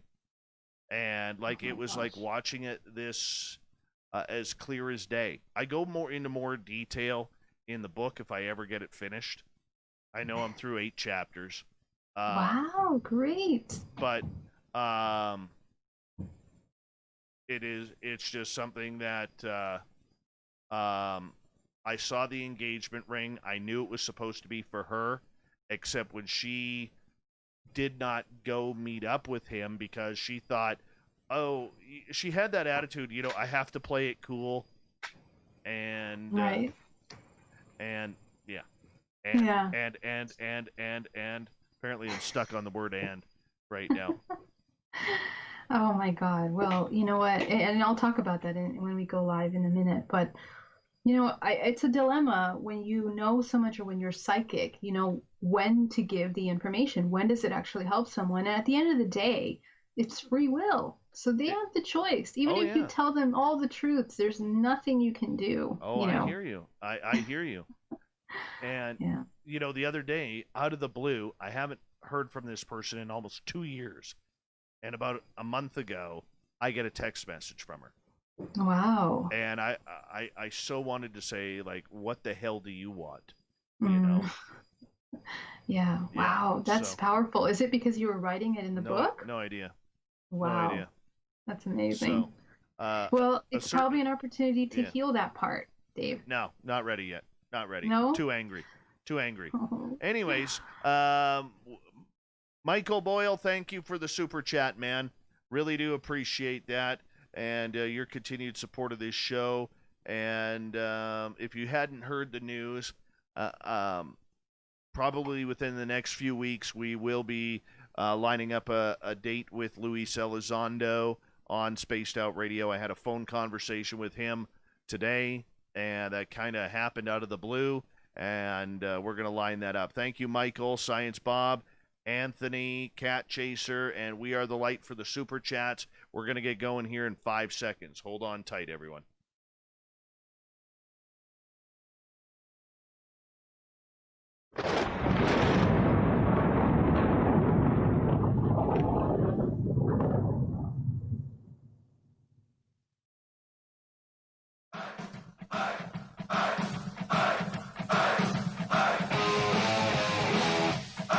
The halfway point of Spaced Out Radio tonight. Dave Scott is here. That's me sitting in the captain's chair of SOR headquarters. Welcome to tonight's show. Want to remind you that if you've missed portions of this show or others, check out our free archives by going to youtube.com/Spaced Out Radio. Do me the favor, hit that subscribe button. Our website is spacedoutradio.com, where we have a plethora of features for you, including rocking out to Bumblefoot and reading up on Captain Shirk's SOR Newswire. Follow us on Twitter at Spaced Out Radio and on Instagram at Spaced Out Radio Show. We continue on with Geraldine Orozco's The Spiritual You from San Francisco, California. Geraldine joins us as her websites, BayAreaMeditation.com, GeraldineOrozco.com, and HybridMother.com. We got them all in there. Geraldine, welcome back. Hey, thank you. You're welcome. You're welcome. We were talking about putting energy into people who may not use it correctly. Does this mean we should give up? No. In fact, here's the thing about psychic abilities and gifts, right? Because we all have them. Remember, all of you are psychic. You have some kind of ability to tap into this wisdom. Comes the law of free will, which means that every single person has the choice to choose what they wish to do with the information, with opportunities, with life experiences as they want to. And this law is incredible, and it is the one thing that sustains the light working in the way that it's working in our universe, the balance. Right? Because without that law, imagine the kind of imbalance that there would be, because parasitic consciousness would take advantage, would take control of the other. Now, there is still that ways that the parasitic consciousness can take control of another, and it does so by acting on the unconscious of any soul, right? So, and that includes us. So when we don't know that we have free will, we can become hosts to all kinds of parasitic consciousness at any given time. So the important thing to understand by that is that we are provided with infinite wisdom, infinite knowledge, and with that comes a responsibility to know that we have to maintain balance with how we give to others.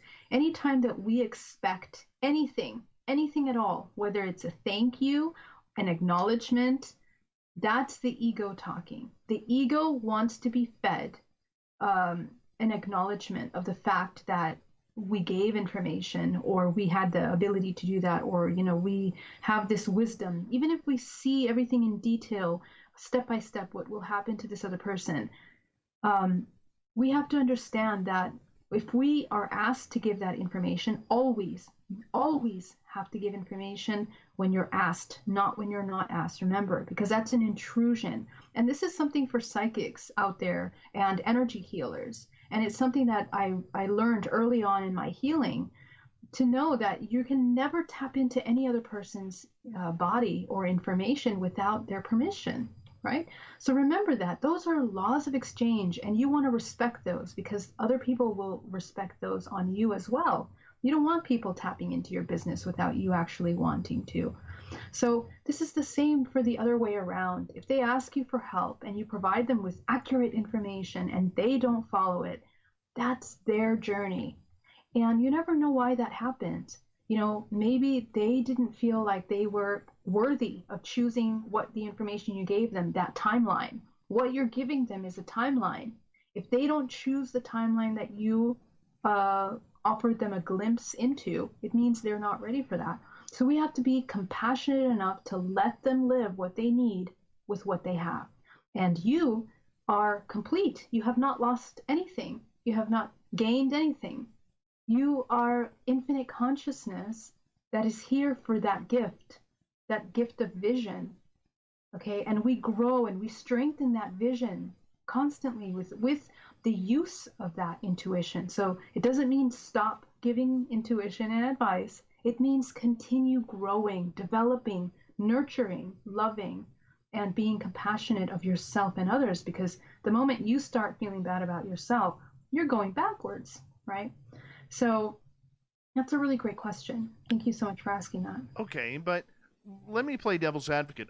For me, if it's somebody who has an alcohol problem or a drug problem or something along those lines, I think we all fight because it's survival. It's humanity. Like, I know with my nephew who passed away 2 years ago from fentanyl, okay, we fought to keep him alive.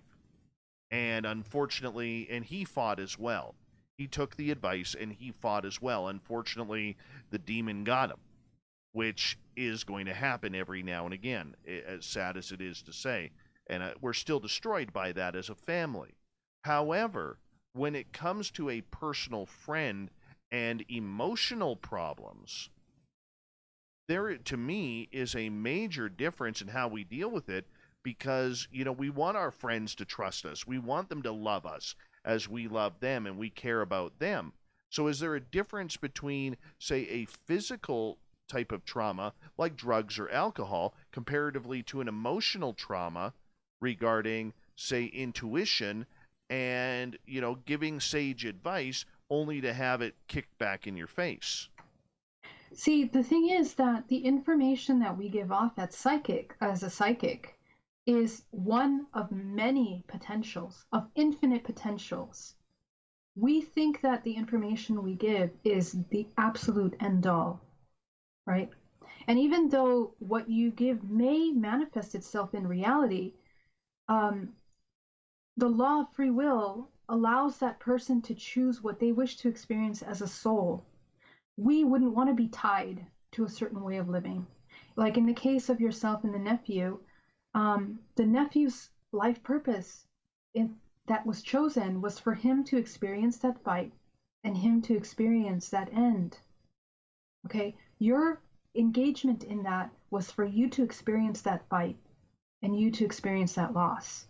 And you grew from that. Your family grew from that.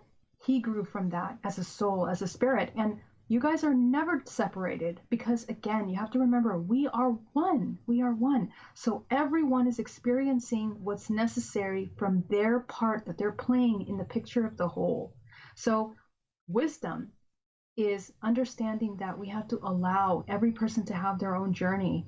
We are gods and creators, but we cannot impose our beliefs of what's right and what's correct on anyone, because that would be unfair. And it's self-serving because the ego feeds off that. You see, you really have to see what part of you thrives off being right or even having someone listen to us. And that's the part that needs to be nurtured and cared for and compassionately told, you are so deeply loved. And even though someone didn't hear you, you're still, you are acknowledged and your information is correct. It's correct. All of your information is correct. So that's the worthiness that has to be born from that experience within and strengthened. And as a psychic, I completely understand, sometimes we see people fall. It's like watching our own children, slip up time and time again. But sometimes that pain and suffering is actually the most compassionate thing that could happen to that person, because imagine when they reach that rock bottom, when they lift themselves back up, imagine how they will have grown from that experience. And I can say from my own life, I've gone through a lot of suffering and pain. And through that made me who I am today. I would never take anything away. So we are all, it's like a palette of colors. We have to experience everything. And again, it's just experience, just experience. There's this new film out called Soul. Have you seen it, Dave? Not yet. I've heard some great reviews on it, though. It's beautiful. And I really highly suggest what I loved about it, and it's so pertinent to what we're talking about today, is the idea that the soul comes into the physical body uniquely to experience things. It experiences emotions, sensations, all of these experiences that are happening around us. And that's what makes the human experience so special. It's just that experience. But the problem is we categorize things in black and white. We think this is right, this is wrong. And we have to remember that our perception has been greatly, greatly programmed and a lot of times indoctrinated with things that are actually the inversion of divine truths. In nature, in order for balance to be maintained, there's a lot of violence, there's a lot of destruction, and it's part of what makes this whole beautiful. It's an orchestra, so we just play the part that's necessary without damaging ourselves. How do we damage ourselves? With negative emotions, with feeling bad about ourselves. So we have to play our part of that orchestra. The orchestra within us has to be harmonious, happy. I don't want to say happy. It's harmony, authenticity, truth. It's like your highest expression. I can see that. I can see that clearly, but the emotional baggage that you carry around, if I can use it as that way, it carries on forever. I mean, especially if this parts ways in a friendship, because we can only take so much as humans. And if we make that decision to part ways, we still may not be over the energetic drain that it caused it, especially if the person, say, all of a sudden sends you a text after a couple of years, just to say hello. I mean, I've had that happen, and it immediately reset me to everything that I hated about this person. So the thing is that, if you do a deeper introspection of this emotion, Dave, what we'll find is that the emotions that we feel, or we think we feel them towards the other person, might actually be emotions that we're feeling towards ourselves. Why? Because we have betrayed ourselves. We didn't stop giving our energy. We weren't aware of when we should have created healthy boundaries for us. We kept depleting ourselves over and over again. We kept overgiving. And that's an expression of our own need for something, or our own imbalance within us that needed to be fulfilled in that moment. So that really has to be looked at. And because remember, we are the only providers of everything we ever need. We can never depend on anyone else to give us anything, and nobody ever will give you anything. Everyone must understand that. You have to provide yourself with the love and the gratitude and the acknowledgement that that person did not provide with. And this happens to every single person. Every day of my life, I run into someone that is stuck in this place where we have so much anger and resentment because something didn't pan out the way we expected it to. For me, I've noticed over the past couple of weeks, the topic of expectations. Where are your expectations? Are you putting expectations in people that don't have the tools to provide you with what you're asking? Does that person even know what it means to love themselves and to choose right for themselves? Have they ever had an example of that in their life? If they haven't, how can we possibly put them against the wall and be like, why aren't you doing what you're supposed to do? And this is an example of compassion. Like, we have to be compassionate to recognize that. And when we do, we act on it. And that means sometimes pulling away. So it's super, super important to have that awareness. And it's part of the healing and experience process. And part of the laws of being a psychic, knowing when that exchange has to end. How do we avoid coming into that again? Is by really, really practicing our intuition and always maintaining energetic boundaries. Ultimately, it's ourselves that has that responsibility. Okay.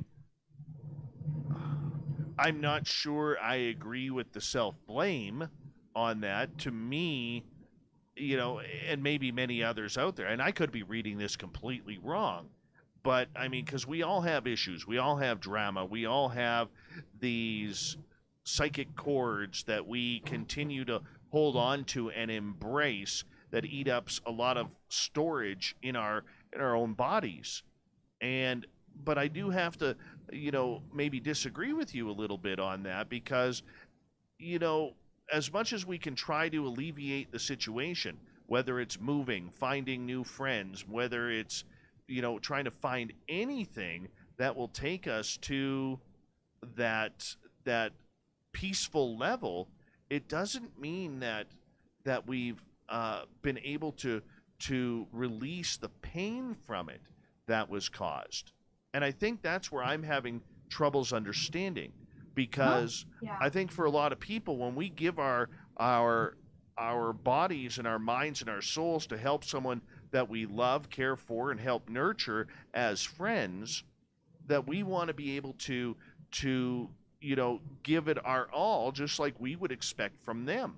But usually it's never reciprocated. Yeah, and I would love to like go into that further, deeper, to more intimate parts. If we were working one-on-one, we would. But the thing is, like, it's a deconstruction of understanding of where that pain is arising from and what's triggering that pain, really. Because it's a moment of acceptance. There has to be a point, and remember that suffering is always a choice. Especially in this case, it's a choice. You can continue to feel suffering, sorrow, sadness, loss, or you can shift that around, because what matters more to you is the well-being of your body, of yourself, of your present moment. And I think that's kind of like the demonstration that we want to try to reach, is this embodiment of unconditional self-love, where we say, no, I do not accept myself coming back into this feeling of suffering again. Why? Is the other person suffering? They're great. They're having a great time. But we're over here suffering. So, doesn't that defeat the purpose of the incredible gift that we came into? And it can even develop into resentment of our own gifts, and what a blockage that would create, because it would really create a loss in our life. And then we're going to need the support and healing at that point. So I think that, it's important to keep flushing experiences. Remember, we should never get stuck in anything. Experiences are going to come and go. It's how we manage them, how we handle them in the emotional body. The most important thing is compassion to this physical vessel, that we keep putting anger, resentment, in the body. Poor body, it's suffering a lot, so it's good to be compassionate of that. Okay, so what's the difference between compassion and being thankful for the experience? Compassion and being thankful for the experience. So I think in order to be grateful for the experience, you really would have had to understand the lessons that arise from that. And you would have had to reach some kind of closure. You reach the closure by applying compassion. Okay, so compassion is what you need to apply into the body in order to release these stagnant emotions and beliefs that are continuing to cause pain and suffering within. Because, it's two separate things. And I guess the gratitude for the experience would come after that process, because then you will have full circle closure, understanding the role that you played in that experience and the role that the other person. Because how do you know at the end of this life, you can review the life and notice that maybe she was the one teaching us a lesson. Maybe she was the one that taught us something that really shifted our life, the way we look at ourselves, the way we give advice to others, and what a gift that has been, because it taught us how to create boundaries now moving forward. So I think it's just looking at many different perspectives. See, there's not just black and white. Everything has hundreds of perspectives, and the more perspectives that we can be aware of, the more wisdom we gain through that one experience. It's a wealth of wisdom, wealth of learning, but from that point, the application of those lessons is what will really change our life moving forward, and that's when it becomes gold. It becomes valuable. It's invaluable, really. Right. We've got about 4 minutes to go here before we have to go to break. At the top of the hour, Geraldine Orozco from Bay Area Meditation is here tonight. And Geraldine, we also have to heal ourselves, because how do we drain ourselves from emotional stress that comes along with trying to help people? Absolutely. Such a good question. And this has to do with energetic alchemy and the balance of how we give and receive. And, helping other people can be something very simple as smiling to someone, or it could be, really like helping someone move out of their house, moving to another country, like, these big things. So how we exchange with someone always has to be balanced and from a place of non-ego, again. So that means that you're not doing it to get a thank you. You're not doing it to be loved, which is the majority of a lot of us. At the root of all the things that we do, it's in order to be loved. And I see this in my sessions every single day. Resentment with parents, resentment with siblings, colleagues, all kinds of things that went wrong because there were expectations of being acknowledged, loved, seen by something outside of us that didn't deliver. And so now we have created a definition of ourselves as being unworthy and not good enough. So this is where we have to start clearing that. And how do you heal that is by understanding what the exact opposite of that belief is. So if you feel that you needed to be loved, look at the other person. Notice them. Does that person love themselves, first of all? Does that person have the tools to know how to love themselves? If the answer is no to any one of those questions, right, why would you ever expect from another person? Do we need to go to break? No, we got about 2 minutes. But what about what about trust? In who? Well, just in general, as you were going on about love, trust would be added to that conversation as well. Yeah, that's absolutely right, because, well, you got to look at the root. The root of trust. In order to trust anything, yourself or someone else, you have to love yourself.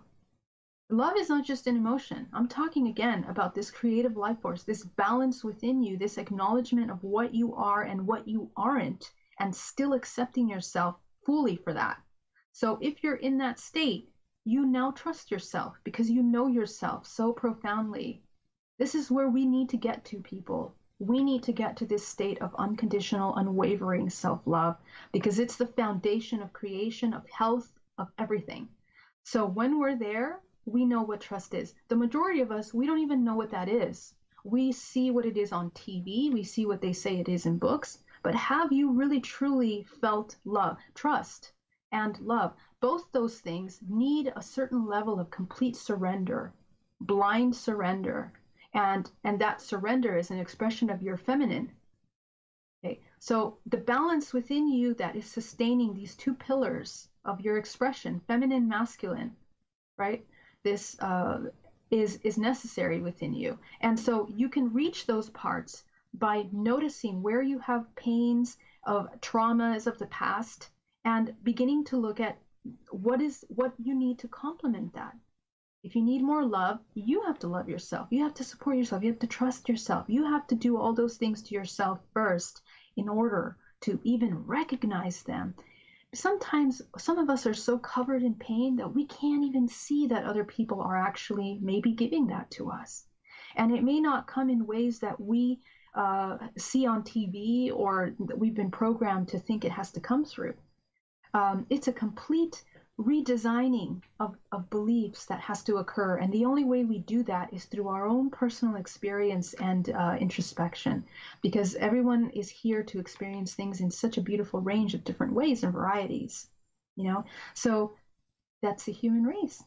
Geraldine, I'm going to get you to stop right there because we do have to go to break at the top of the hour. But when we come back, I want to ask you about addiction to drama, because I think that's the next step. And we got a lot more to deal with Geraldine Orozco in hour 3. Then we're going to join Vancouver, go right across Canada with The Shift, the SOR Newswire, the thought of the day, A jam-packed Hour 3 next on Spaced Out Radio.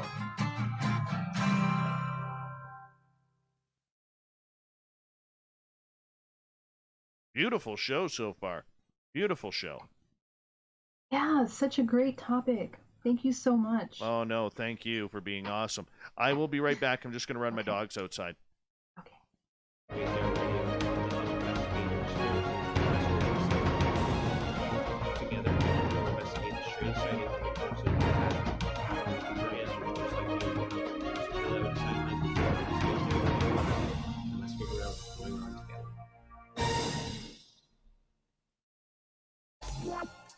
For the price of 1 cup of coffee a month, you can become an SOR Space Traveler.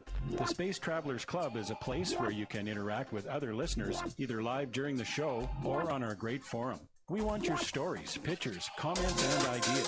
You'll get live video streams, exclusive content, and be a part of our newsletter. Stay in touch with everything SOR. The Space Travelers Club is just $5 a month at spacedoutradio.com.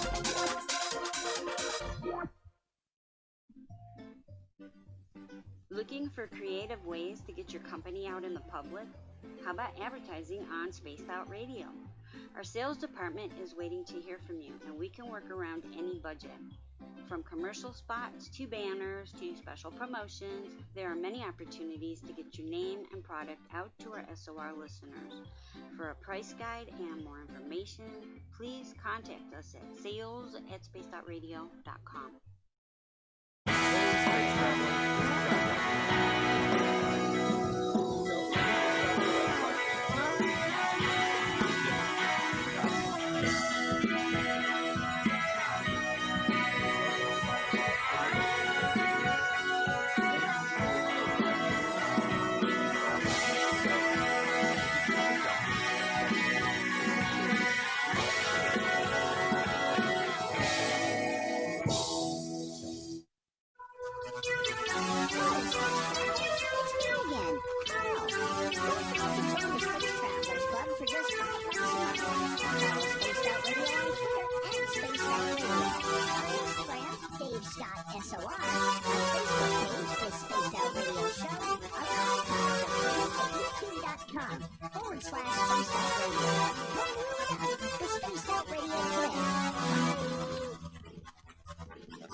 Stories of your day.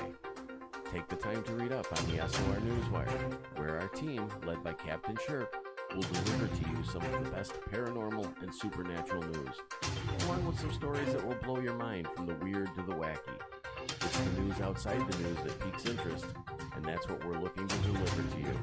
The SOR Newswire, only at spacedoutradio.com. We're adding to the entertainment online for Spaced Out Radio. I'm Amber Beckrud, and I want to invite you to subscribe to our YouTube channel and check out Cryptid Tales, where I will take you on a journey into some of the strangest legends and lore from around the world, relaying the stories to you of the strange... Hi, everyone. I'm Dave. All right. How's everybody in YouTube land tonight?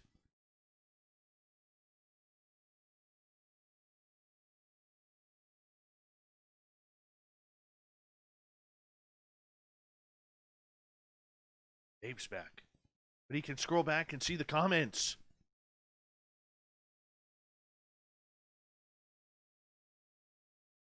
Well, let's see here.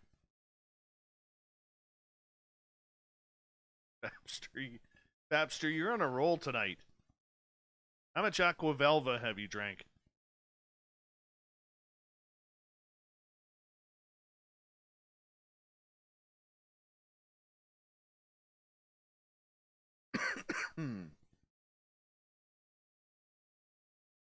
Hey, Brian, how are you?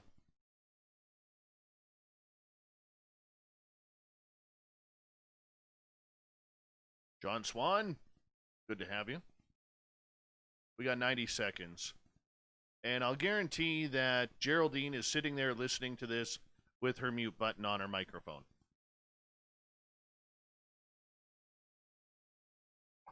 Dave, just got back, listening to you from afar. I'm here.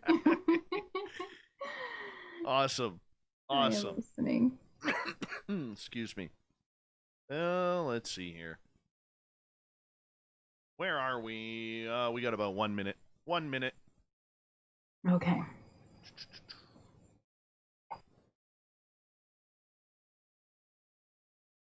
I'm excited. I'm excited. All right. 30 minutes left with you. I'm pretty pumped up. All right. It went by so fast.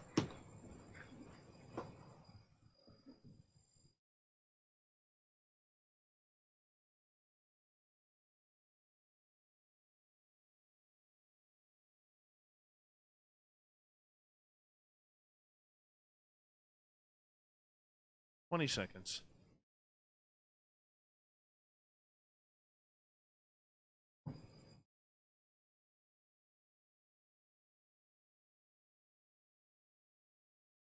Ten seconds. All right. Okay, here we go.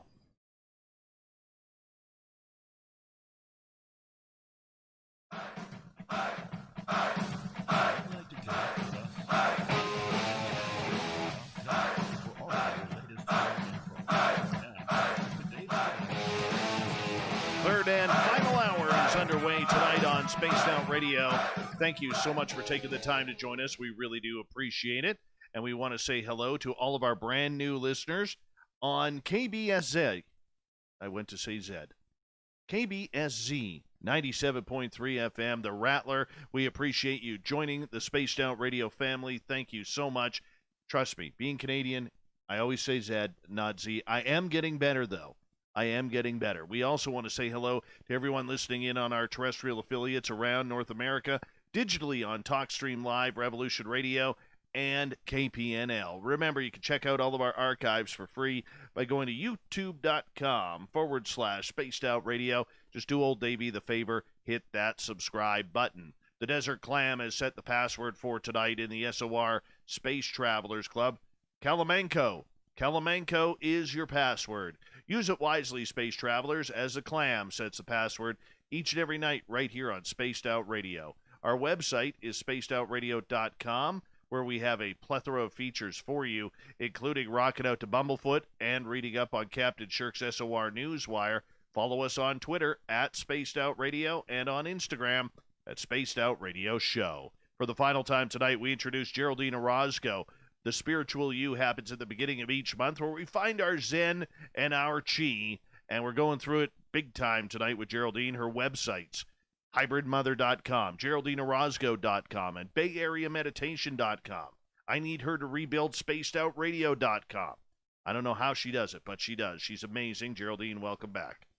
Hey, happy to be here again. And yes, I can build your website anytime. Oh, I love you. Really? I love you. Very serious. We need to talk. Yeah. We need to have no a problem. serious talk then. I love the comment from Cat Chaser in the chat room earlier on. She's like, with this show, I really feel like I need to be paying Geraldine with all this information. Oh, that's so sweet. Yes. I'm so happy it helps in any way. You are so loved. Thank you. All right. So right before the break, we were talking about the spiritual imbalance that we sometimes get when trying to help others, namely friends, and the conversation just kind of took off. And we're going to continue it right there where, you know, a lot of people out there, they're spiritually, they're emotionally, they're physically addicted to drama. Mhm. It's everywhere. It could be on Twitter. It could be on Facebook or Instagram or Pinterest or in their personal lives where they work. There's always drama surrounding us, people nitpicking and talking behind each other's back. And you know, we all do it. It doesn't matter what your faith, what your religion, whatever you believe. We all seem to want to get involved with some sort of nitpicking and drama type talk. I like to call it the juice. What's the juice going on? right? Right. And Yeah. but here we are. I mean, it's emotionally draining, and yet we're all taking that spiritual dive into it. Why? That's such a great question. Well, here's the thing. What I have noticed through my own personal healing journey is questioning the exact same thing. It's like there was a point in my life where I continued seeing chaos being created around me, you know, in my company, in my work, with my clients. And the thing was, one day it came to such a point, and I just sat down crying, and I was like begging. I was like, universe, why is there always so much problems? You know, why isn't there peace? And you know, with further introspection, this is way years later when I started to understand really, you know, how we end up being in these places. I really began to notice and question what part of me needed to have and experience that kind of chaos in my life. And what I realized through stillness, what one of the most beautiful, powerful things that stillness taught me was that our human bodies, in this physical body and the human experience that we're in, you know, we are kind of trained since childhood for stimulation, you know, and the stimulation can be emotional. It's a stimulation to experience anything, whether it's emotion, whether it's seeing something that will cause you to react and respond in some way, sometimes even just the mental process of having to come up with a opinion or judgment on something is a stimulation that we are deeply, deeply addicted to. And when you remove that, imagine what you would be like as a human if you would just remove that stimulation part of you. What would you be? What would there be left? You would be numb, you wouldn't have emotions, you wouldn't have experiences, and therefore the expression of this infinite consciousness in its opportunity to experience becomes stifled, right? Because now it doesn't have the ability to understand and experience contrast, the difference between happiness, sadness, pain, and joy or bliss. So this is a part of this construct of this dimensional plane, 3/4 dimensional plane that we're existing in. But what happens to humans is that we become addicted because that becomes all we know. And in the same effect as it provides experience, it pulls us away from the deep awareness of what we are, which is that, but also this incredible soul that is also non-physical. It is this infinite wisdom that we have encoded within our DNA of experiences, of memory that comes in ancestrally through our bloodline, you know, through our lineage, that we've been reliving on this planet Earth through stories, through societies, through religion, through culture. All of these things that kind of inject into our subconscious mind beliefs. So this human experience in this temporary body is in order to be able to experience those things, but know that they are temporary. We don't want to get stuck in any one of those things, because the moment we do, we stifle our growth. We stifle our ability to experience the other side of that contrast.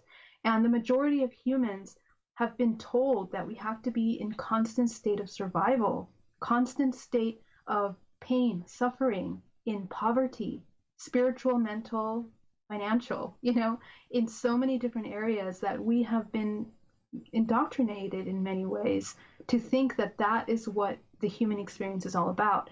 But when those of you that have woken up, already so many of you that realize that life is not that, it's actually attaining this bliss, attaining this ecstasy, in spite of all of those things, because we understand that they're temporary experiences and they're only there to teach us lessons and help the soul evolve in some way. And the soul evolves collectively through every one of us that have experiences. We're learning as one whole organism.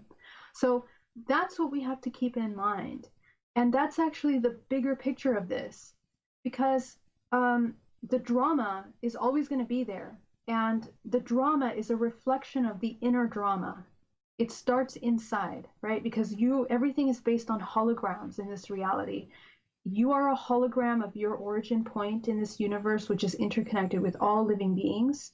Your experiences are a hologram of everything that is within you, within the construct of your belief systems. So we have to start filtering out the belief systems that are causing a holographic projection of suffering and pain, and you become this resonance vibration to that suffering and pain in your love life, in your work, and all these things. And even with yourself, you become your worst enemy, basically. So that starts with you and it ends with you. So the moment you start to detach from that idea that you have to continue to be excited or having the sensation of pain, of suffering all the time, even when we finally find breaks or exciting things, some of us can't even take those things and run because we're so used to the comfort zone of suffering and pain.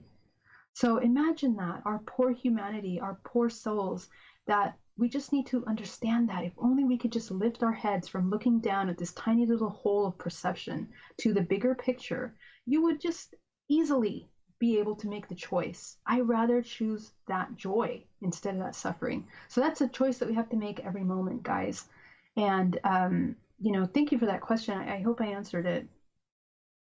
It is about release.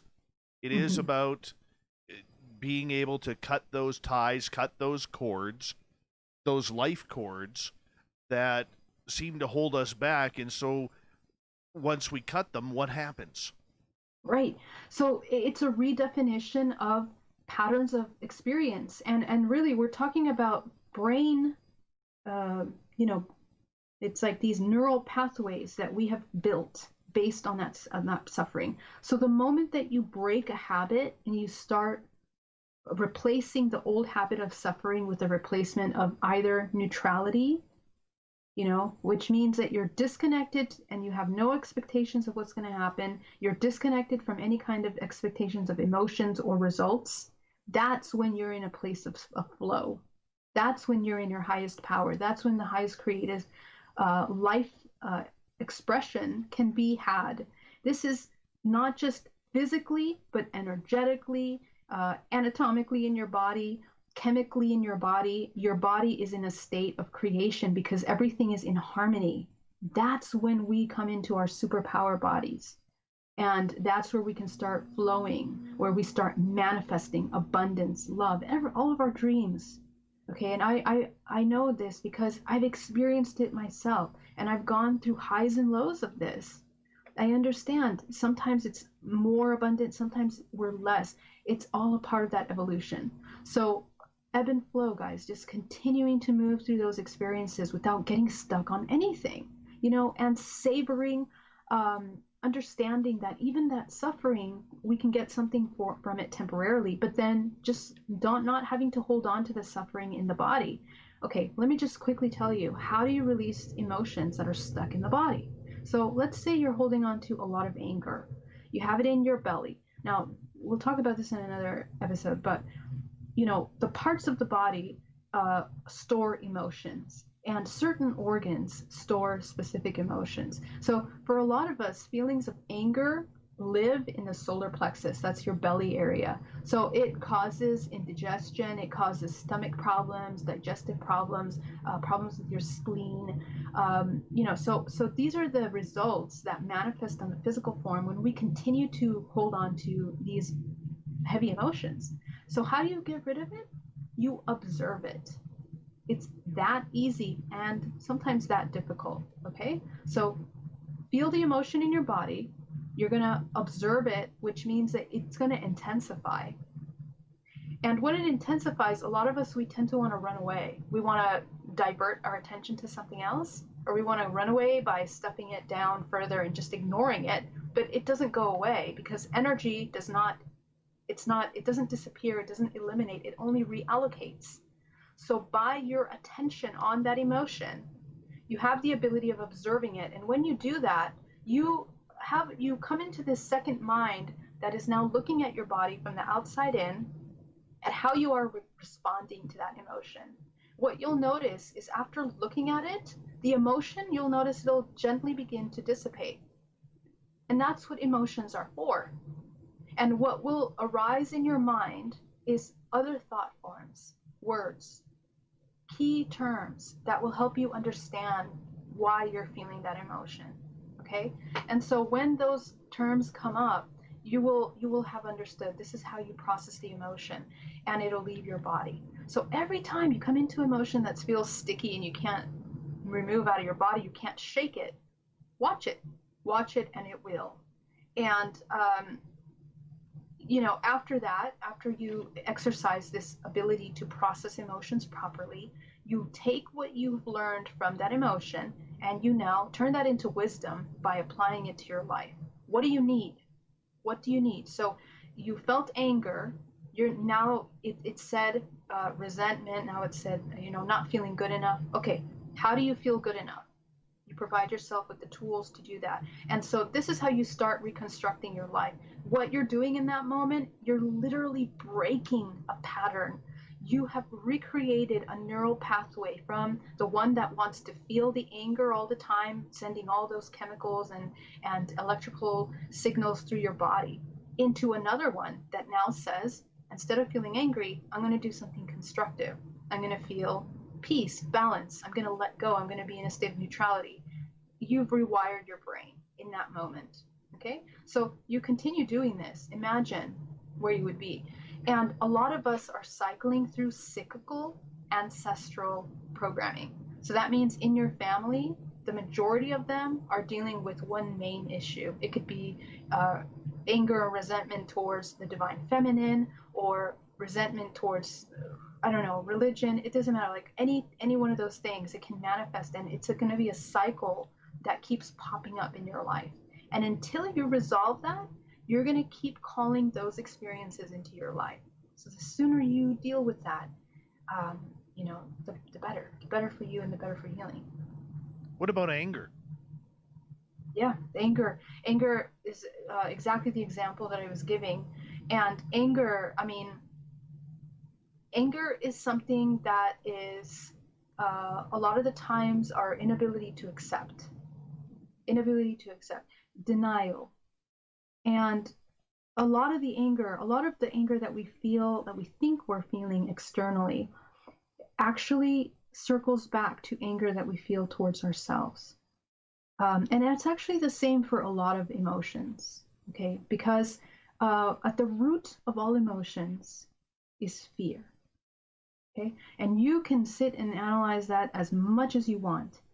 The root of these emotions is going to be either fear or love, right? All these negative emotions end in fear.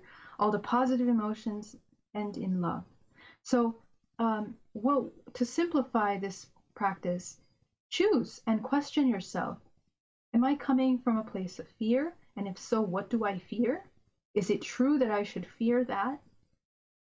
Okay. Am I coming from a place of love? And then what do I need to support that? Makes sense. Because a lot of times, Dave, another thing that happens to us is that we don't even know our emotions in such a profound way that we think we're loving, but in fact, it's a survival mechanism. So instead of actually, when we think we're doing something good, it ends up hurting people and then causing chaos in our life, for example. And we're like, why does that happen? I keep doing something good. But in reality, the subconscious belief was either to receive love from someone else. And so every time it happens, it causes us chaos because our belief is that we're expecting something a certain way and it doesn't happen. So we have to see that actually that action was not based in love. It was based in need. It was based in fear. It was based in the belief of separation, being separate from something, from yourself more than anything. So, these are the things, these little inversions that we get totally lost in, that we need to begin correcting. And this is totally the year for that. It's kind of manifested itself externally on a larger scale as a whole race, and it's something that we need to deal with internally. Okay, manifestation can bring upon positive or negative, though. How do you steer it towards one or the other? That's such a great question. And it's kind of the same laws of creation that we were just talking about, because the manifestation is a tricky thing. It's based on our subconscious beliefs. So if our subconscious deep beliefs are actually that we fear or we doubt our abilities, for example, but on the outside we have this happy face and we're like, thinking that we're being so proactive, our actions are always going to be guided in a misdirection, because the real belief is that we're not good enough. So then we're manifesting from that place instead of the other. And this is something that we need to re-educate our society in, because very few of us recognize this. Very few of us actually take this seriously and really live our lives from a place of authenticity, because we're so used to wearing masks in order to be loved, accepted, all these things. So that has to be because what manifestation is about is being in alignment with your true core values, your true core needs. And the majority of us haven't taken time to define them. We have to define them. And when you do, you're going to be able to see what really is something that's in alignment with you and provide yourself through that. And it might not look the way that entertainment industry is drawing it out for us. Our friends are drawing it out for us. Our family has drawn out for us. It might look like something completely different. And we need that. And we need to be brave enough to accept what we're manifesting in this new light of complete authenticity and alignment with your true core self. It takes bravery, and it really takes a very, love for yourself to do that. So it's not always going to look like what we think it should look. Our manifestation is creative life force in action. In order to manifest, the anatomical body, this physical body, has to be in harmony, in balance, which means that you don't have parts of you that are fighting inside or in resistance to one another. And it means that your feminine, masculine is in balance, your perception of those two. And that you're in the flow. You're not in a place of strict resistance or control. Remember that. You're not in a state of having to control everything. Because if you're controlling outcomes, you're not really being in that fluid state of creation. That's not the way the laws of creation works. Just look at nature. In nature, everything goes. Every part is doing what it needs to do without questioning what it's doing. And everything flows as needed. Even if there's death involved, it flows as needed.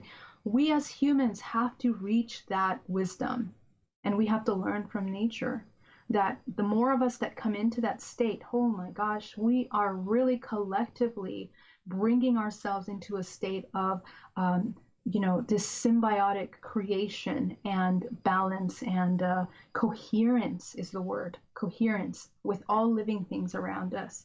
That's the ultimate expression of the human race. Geraldine, we're down to 1 minute with you, my friend. Oh my gosh. It's flown on by. Yes, I want to say thank you once again for coming on Spaced Out Radio. It's always a pleasure to have you here. Thank you so much. It was such a gift. And just in this last minute, I'm just going to give little invitations. On Thursday, I'm having a premiere of one of the hypnosis sessions that I've done this past week with some really important information about what's happening this year. So if you guys want to catch that, you can find it on Alba Weinman's YouTube channel. That's Thursday at 6 o'clock.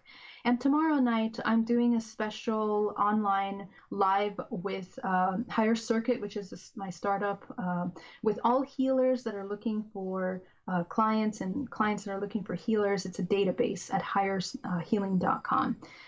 So I'm really excited, and I hope you guys check out my website. I have some exciting retreats coming up this year and some conferences as well. So Dave, thank you so much. Okay. Always a pleasure. GeraldineOrozco.com is Geraldine's website, BayAreaMeditation.com as well. Coming up next, we are going to join Vancouver. We're going to go right across Canada and join the shift. We're going to be talking about UFOs. Harvard professor Avi Loeb as well. We have the SOR Newswire and the Thought of the Day. Stay tuned. Spaced Out Radio continues right after this.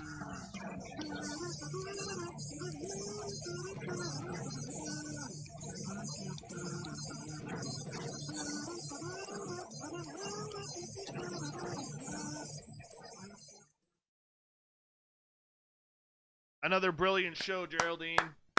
Oh, David, thank you so much. I had so much fun chatting with you. Thank you for your amazing questions. Oh, anytime. And We love you. I love you too. I'll see you next month. Absolutely. We'll talk soon, too, about the website. Yeah. Talk to me anytime. All right. Much All right, love. Take care. Bye-bye. Bye-bye. Love her. Love her. She's kind of cool. I'm a fan of hers. Big time fan. What am I needing to do here? I need to find Shirky Poo's news. So that way, I got that.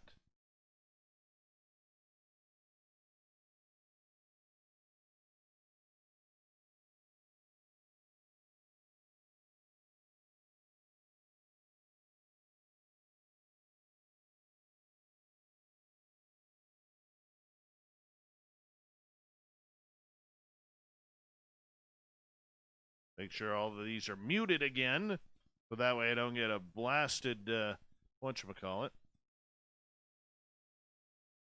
Yeah, I hate when that happens. What else do I need? Better switch that over. Got to do that. That show went fast with Geraldine. Very fast. By the way, sucks Canada lost tonight. The U.S. Pissed off about that.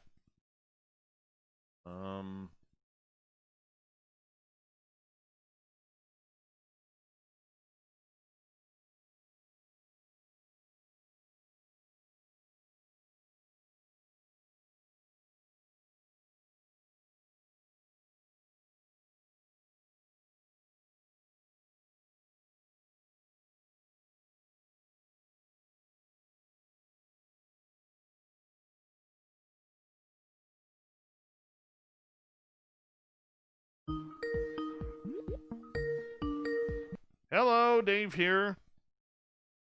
Hey, Spaced Out Radio Dave, how's it going tonight? Good. Don't forget to say hello to our YouTube people. Hello, Spaced Out YouTubers and fans of the Woo out there. Yeah, you're in for a real treat, as always, with Dave. Oh, yes. Hey, we picked up a new radio station today in Arizona. No way. Yeah. Kind of excited. That's really cool, man. Congratulations. Thank you. Can't get a damn whatchamacallit with in Canadian land here. Sure as hell could get something else with the whole American side.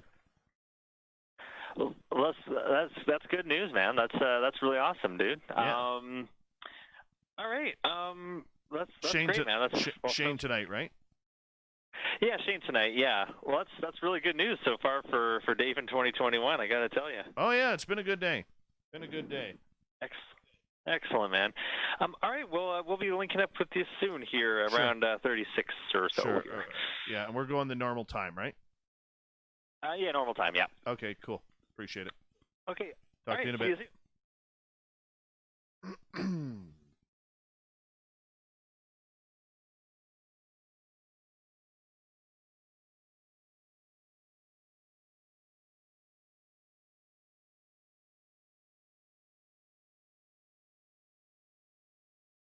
This is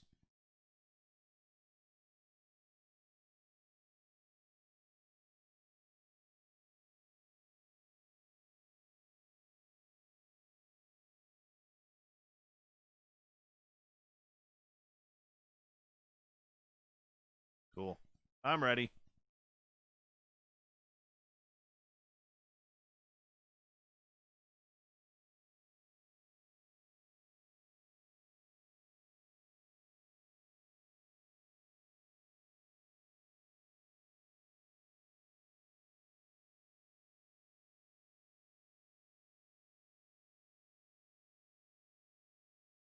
Hey, Sovereign Farts, rip one for me if you don't mind. You're due.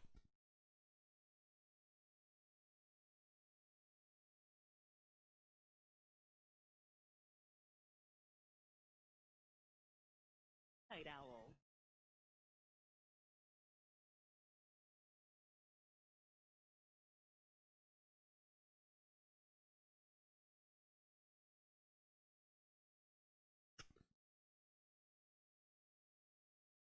Oh, that's brilliant. That's brilliant.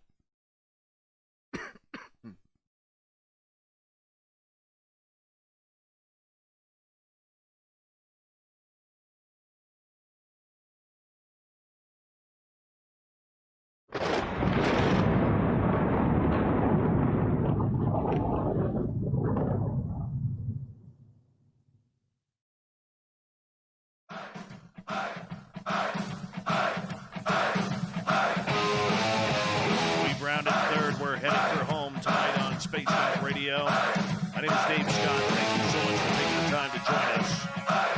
I want to remind you that if you missed most of this show or others, check out our free archives by going to youtube.com/Spaced Out Radio. Do old Davey the favor, hit that subscribe button. Our website, spacedoutradio.com, where we have a plethora of features for you, including rocking up to Bumblefoot and reading up on Captain Shirk's SOR Newswire. Follow us on Twitter at Spaced Out Radio and on Instagram at Spaced Out Radio Show. We're going to join Vancouver. Shane in the ship.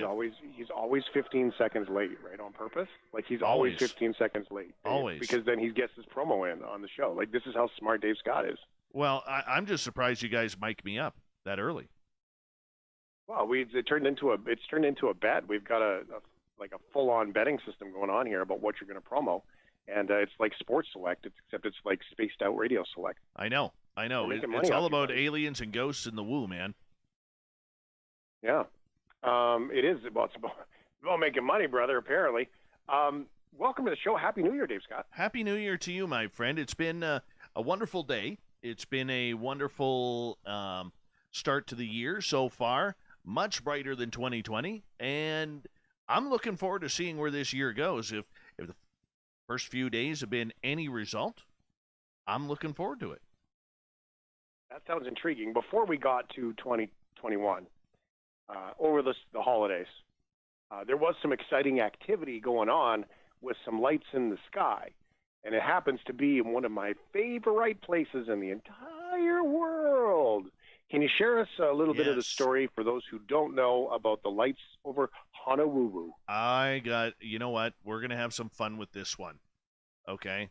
So I have not only talked about this on the air with Spaced Out Radio, but also I had one of my insiders within the U.S. government, who sometimes every now and again we have a conversation. He says the military and the government agencies are looking into this one very, very seriously. So here's what happened. Okay, last Tuesday, there was this so-called unidentified flying object spotted by dozens of people soaring over Hawaii. Police were called. The Federal Aviation Administration, otherwise known as the FAA, was called. And the mysterious object looked like a telephone pole, but it was this really cool blue color. And it was hovering there, glowing in the sky. It looked like something was wrapping around it. It wasn't really moving that much. And it was caught on tape.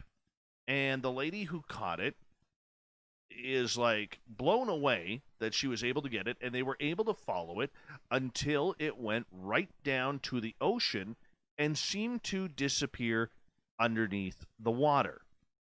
And this story is absolutely phenomenal because there is pretty clear tape of it. Now, when she zooms in, honestly, it looks like a giant blue Cheeto. It does. Maybe that's what we could nickname this one, the Blue Cheeto. But I honestly believe that this one is something weird. And let me tell you why, if you don't mind. Back on April 10th, 2014, I walked outside into my friend's backyard in the dark woods of Mission, British Columbia. And I actually saw a UFO with its lights on 150 yards away from me. And I could never describe the blue of this blue cylinder that was standing vertically out of the ground, about 20 to 30 feet high. And, yes, I've gone through, just for correction for your audience, yes, I know the questions. Were you drunk? Were you high? The answer is no to both. All right? But the big thing with this is that blue that I saw in the forest that day was almost identical to the blue on this Hawaii UFO. And I've never seen that blue first time since. you've seen that blue? Oh, really? Okay, that was what I was going to ask you. Like, have you been able to identify it and recognize that color of blue since you saw it the first time? I'd never seen the blue. The only blue that seemed to come pretty close to it was when you have the blue emergency lights on a police car. That's the closest, right? Those LED lights. That was the closest.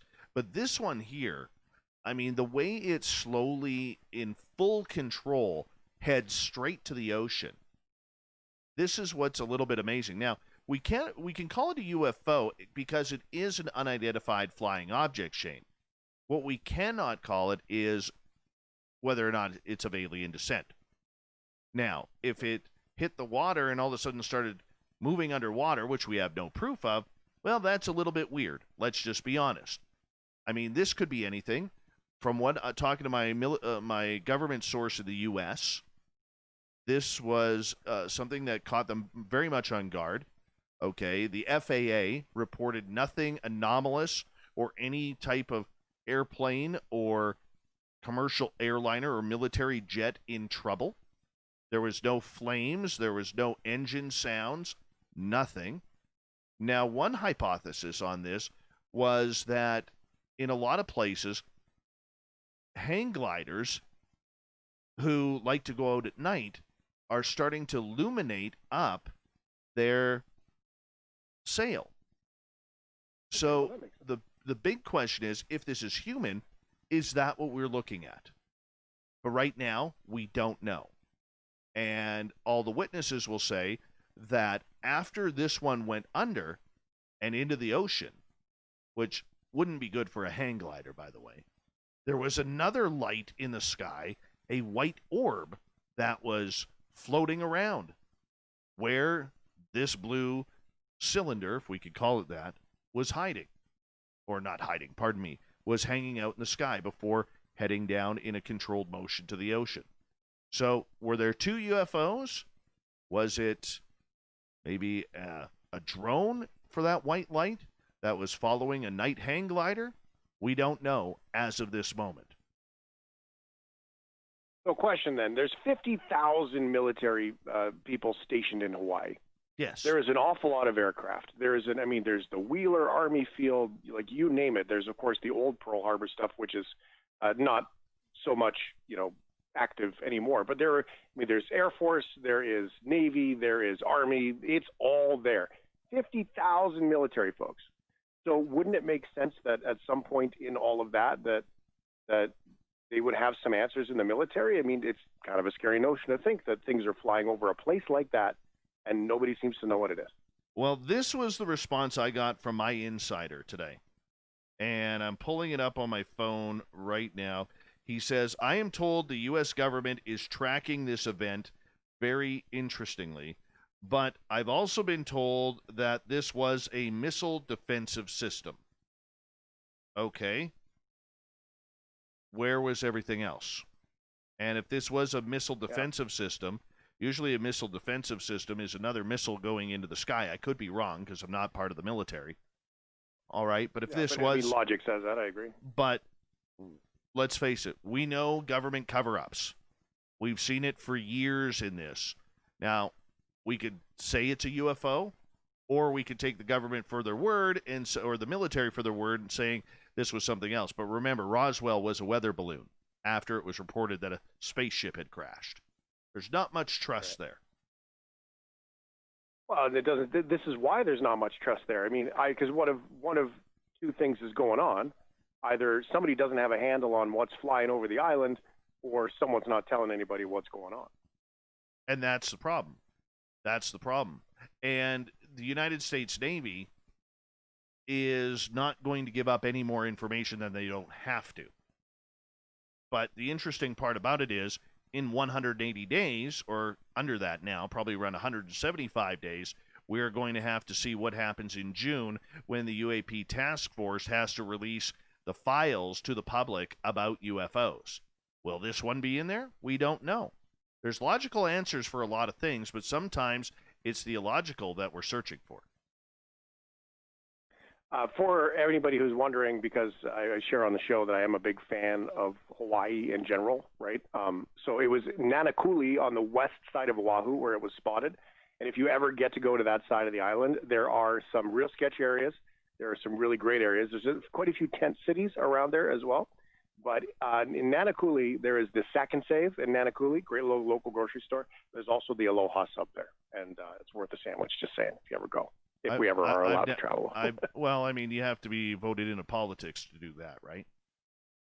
Yeah, I mean, so there's not another election for a couple of years before anybody can go back to Hawaii. Yes, exactly. Who isn't burned up by that right now? I'm just steaming over that, but that's a different conversation. It is, everyone, and I tell you, for all the listeners, everybody out there, you know what? Can I have my soapbox for 1 second? Please do.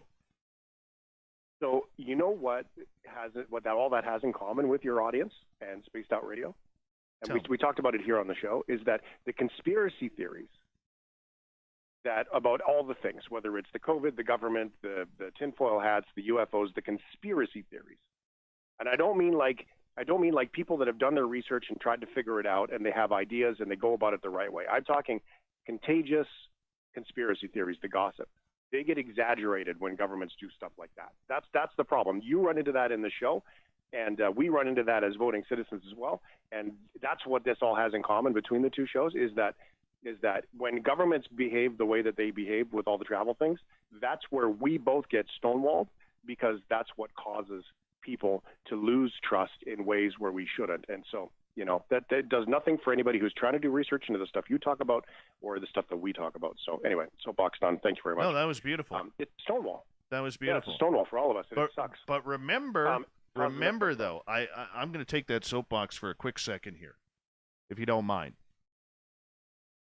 The UFO world proved that conspiracy theorists sometimes are right. Oh yeah, I'm not saying when I say conspiracy theories, I mean like the full-on agenda-driven, like the really weird, no research behind it. I don't mean the people that go out and do their research and go about things like investigative stuff. I just mean the gossip stuff. Oh yeah, right? Yeah, good juice. They all get thrown into this one bucket, right? And they get thrown into this one bucket, and it's unfair for everybody, especially people that do all kinds of hard work and step into that stuff. All right, let's move on. So, how about the Harvard dude, Avi, and the arrival of the aliens coming? Because that was an interesting story that you shared with me. I thought you could share that with our audience. Yeah, absolutely. I mean, Avi Loeb is one of the most brilliant astronomers out there. He is a professor at Harvard University. And do you remember back in 2017 when there was this big rocky cigar-shaped object named Oumuamua that came into our atmosphere? Well, Loeb... Yeah, that was kind of the root of all the cigar talk, really, wasn't it? Well, some of it. Well, Loeb took a lot of heat from his colleagues because he believed this was something extraterrestrial, not just a rock flying through our universe. This was something a little bit more than just that. All right, so he has a new book coming out where he gets into this and basically says he now is convinced that this is going to be the first of many that come through our atmosphere. And he believes this could be anything from just space rocks, maybe from a planet or from another solar system that is broken up, much like we have asteroids in our solar system and we have meteors, or it could be something more like space garbage from a planet that blew up, or maybe it is a spaceship, because remember, we can only assume this was a giant rock. There are no pictures of Oumuamua. None. It's just a satellite image that they put on a good graphic designer came out and said, okay, this is what we think it looks like.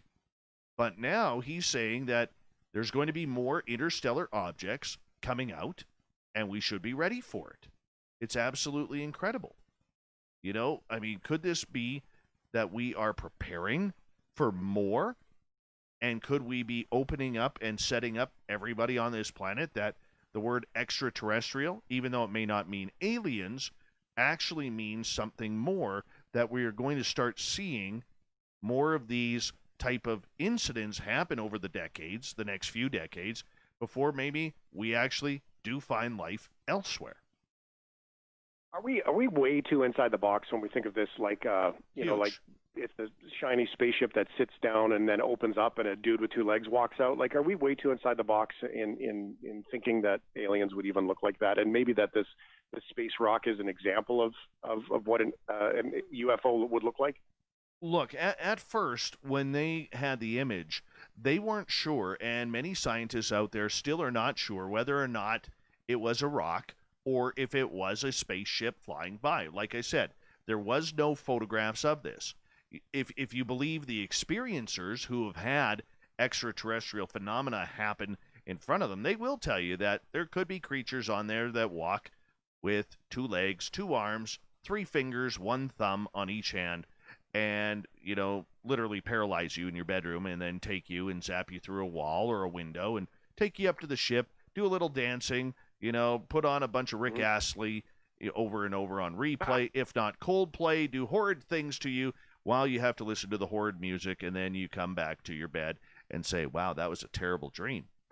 So we really don't know what is actually traveling out there. What we do know is there are things happening.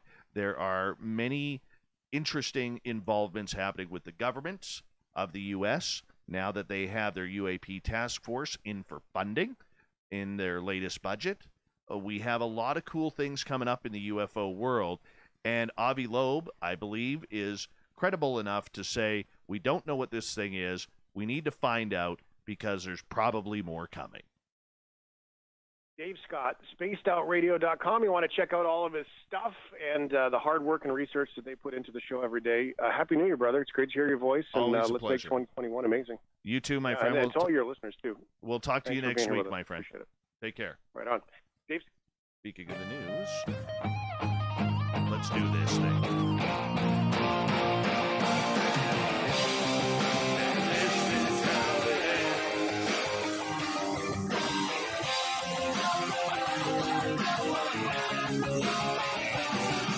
The news is always changing, which is why we bring you the SOR Newswire at the back end of every show. We're getting the weird, the strange, the wacky, and sometimes the naked. Oh, the horrible story here. 2 fishermen have rescued a naked fugitive who was found clinging to the trees over a crocodile-infested swamp in northern Australia. Kev Joyner and Cam Foss stumbled across the man in East Point near the city of Darwin. The friends were laying crab traps when they heard the man crying for help. Yeah, I would be too. You know, I mean, clinging to the branches of mangroves. They said the man begged them for water and said he had been out there for 4 days living off of snails. Australian TV network 9 News said the 40-year-old man had allegedly breached bail for armed robbery. We didn't believe him at first. Then we realized he was in a bad way and done himself a mischief, and we were like, oh, we better help him.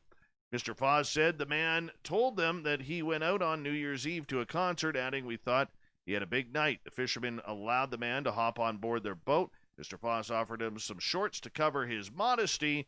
He had all the scratches all over him. He was completely covered in mosquito bites, mud all over his face and chest. He was suffering pretty bad. The friend said the man was lucky they found him, as the mangroves in East Point can be dangerous. Crocodiles are known to inhabit the swamps around Darwin. And while ferrying him to shore, the fisherman shared a beer with the man and called the ambulance, which met them at the boat ramp. He has been arrested, and who knows what's going to happen to him now. All right, moving on. I think we got time for one more quick one here. Well, we finally know what turns your hair white. What about beards? Yes, a 22-year-old woman witnessed a tragedy and, ended up going white-haired. So this study shows that they've identified the optimal way to make. Whoa, what is this? Where is the story here? Oh my goodness. You know what? Heck with that. Let's just go straight to the thought of the day, because sometimes we can be a little bit rebellious here.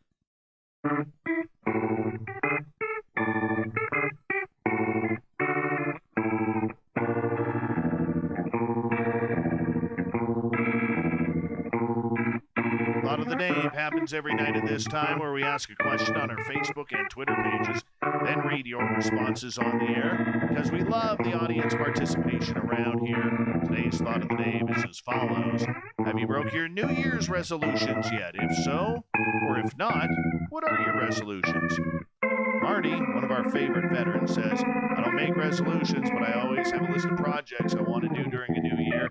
This year I'm especially behind on unfinished projects due to supply issues because of COVID. Mark, I used to make New Year's resolutions, but no longer do. Anthony, work on being more financially secure. Dave, nope. My 21 resolution is to be better. And at the moment I am far in a better place than I have been in for several years. Managing depression is not easy, but I am learning and I am getting better. Congratulations, Davey. That is great news. Great news. Yes, we love talking depression and anxiety around here because it doesn't need to be a secret. When you talk about it, it heals you. Sherry, mine was to give up Diet Pepsi. The caffeine headache did it me in. Scott, to take over Spaced Out Radio and turn it into a children's talent show. Oh my. Krista, no resolutions, just whatever makes me happy. I'll have a tall order of that in 2021. Why not? And we'll see if we squeeze a couple more in here. Heidi, mine is to accept our alien overlords. Very nice. Nicholas, years ago my resolution was to stop making them. Still kicking ass. Kevin gets the final one. I've never made one. Always try to be the best version of me. Thank you, Kevin and Kevin's Beard, everyone who participated in the Thought of the Day. Thank you to Captain Shirk for the SOR Newswire, Shane at the Shift, and of course Geraldine Orozco for an amazing night of the Spiritual You. Geraldine, once again, will be back next month. We got Mr. Ron Bumblefoot Thal rocking in the background with Little Brother is Watching. Bumblefoot is the official music of Spaced Out Radio, rocking us in and out of every single show. Get your horns up for the guitar god himself. Special thanks to everybody listening in at home, at work, in your cars, wherever you may be. Our brand new station down in Arizona, KBSZ 97.3, The Rattler. Good to have you on board. Big thank you to everyone in our chat rooms tonight on YouTube, LGAB, Spreaker, Revolution Radio, and all the Starkers and Starcats hanging out at hashtag Spaced Out Radio on Twitter. Great job tonight.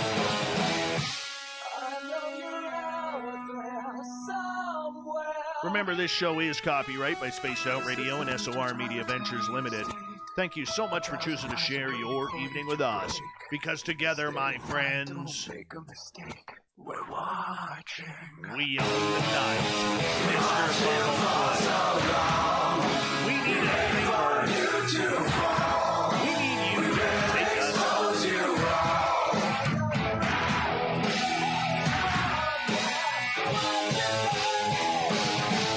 Yes, the Woo train has docked for the night.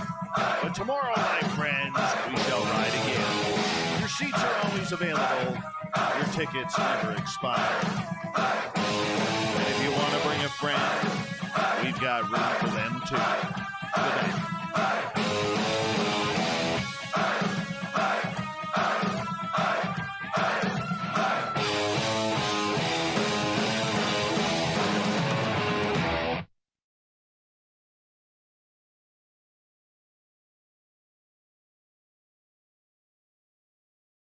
Good job, people. Good job. Human Carl, I want you messaged, made a smart message earlier about where our new station is located. So I just want to clarify that they have what they call repeater stations in the Mesa area, which means that we're going to have a pretty strong signal, from what I'm hearing, into that Mesa Phoenix area. So that's going to be pretty damn cool. Yeah, opens us up to a lot of people, man. A lot of people. Hi, Eva. Eva. Eve. Eric with a K? You know, we are Eric with a K's fourth favorite show, everyone. Fourth favorite show. You know how I know this?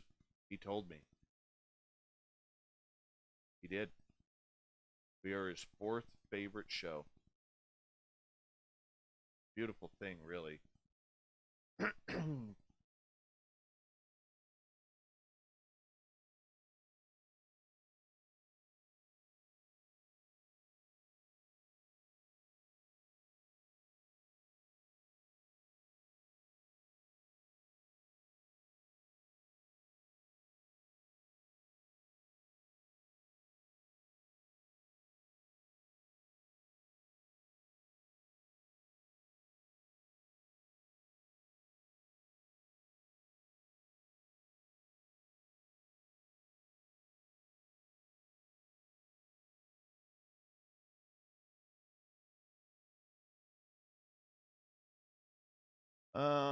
Corin's the booking guy. Corin's the booking guy. Yeah, just hit Jody up on Facebook, dude. That's what I would do. Just hit Jody up on Facebook. He's usually pretty good with that. He's real easy. That's how I don't even have his email, Core. I don't even have his email. I just kind of put him on, message him on Messenger. Thank you, Fapster. I know you're loving my hair tonight. I would let you, Fap, and you alone tonight, run your fingers through my hair. And I'm going to tell you point blank, it feels good. Real good.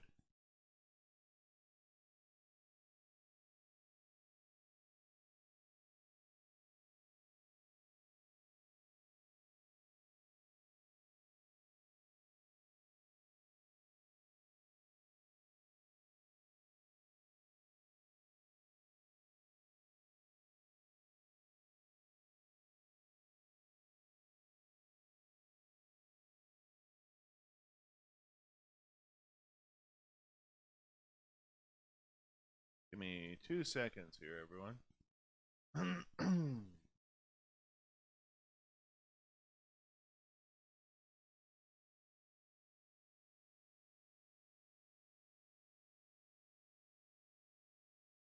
I will give you the 6 digits when it's time.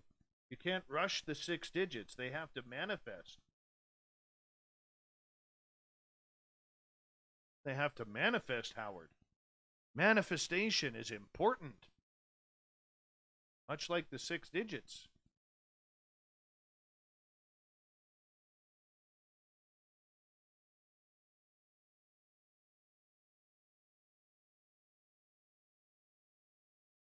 Yes. 01.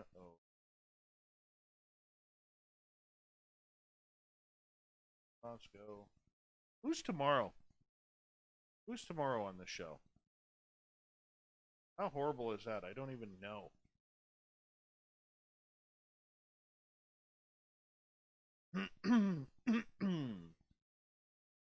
Geraldine Orozco. Geraldine Orozco. Orozco. Orozco. Geraldine Orozco. Find you guys. There you are. Who wants to be my Huckleberry? Is that you, Cat Chaser? Fap's dog, I think, has a lot of dingleberries. Like a dingleberry kind of... I bet you Fap has a lot of dingleberries. Let's just be honest there.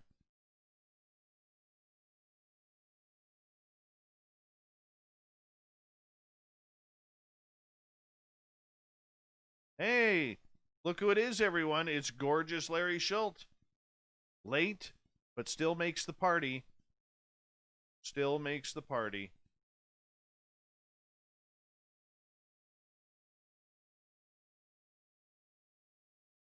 Oh, by the way, an update on that hamburger last night.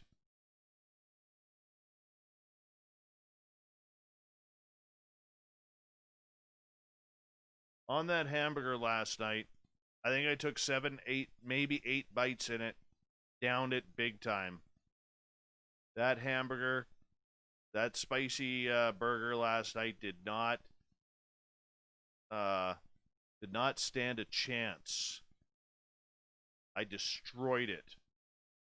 And I'm proud of what I did to that burger.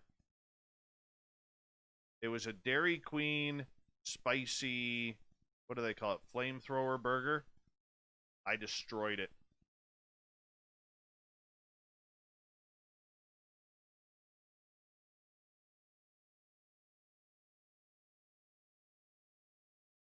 Yeah. I knew you all wanted an update. That son of a bitch didn't stand a chance. And it was good.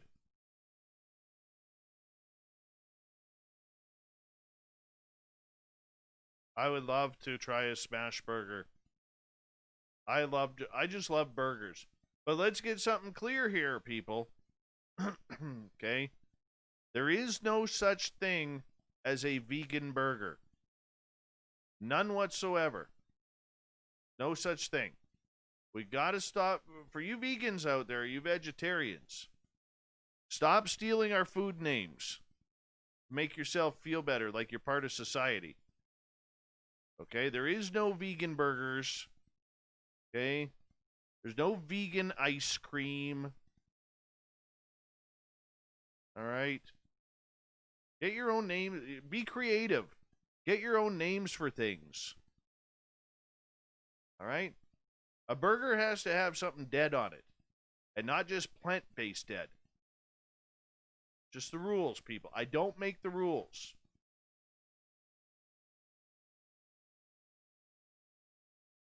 Mushroom Swiss burger with bacon on it. That is the greatest burger ever. With some garlic aioli sauce on it. Fresh tomatoes, onions, and lettuce as well. You don't get much better in life than that.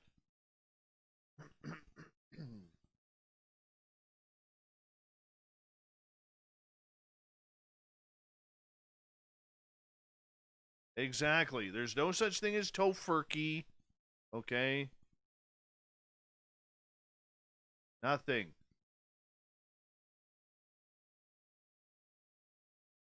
I have no problem with the vegans personally. Okay? Except when they, need a doctor on an airplane and they stand up and say, I'm a vegan. Don't like that. It's not a good thing to do.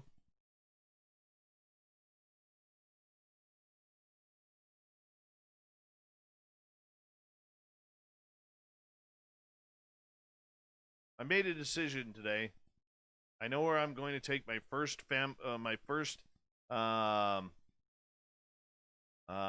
vacation in a while, like a long while. I'm going to go to the Yukon. I want to go fishing for sturgeon, pike. I want to see grizzly bears. I want to go look for that damn Wendigo thing up there. I want to see what it's like having daylight at like 3 o'clock in the morning. Steak and Shake. I've been to a Steak and Shake just outside of Pittsburgh. I went to a Steak and Shake there. And a Primanti Brothers, too. Those are terrible sandwiches, by the way. I know you Pittsburghers brag about them, but they're a terrible sandwich. The coleslaw in there is not good. And the French fries? Okay, I could take the French fries.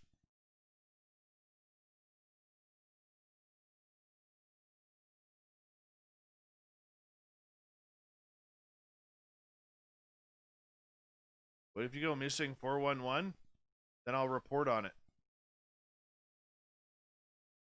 Does that even work?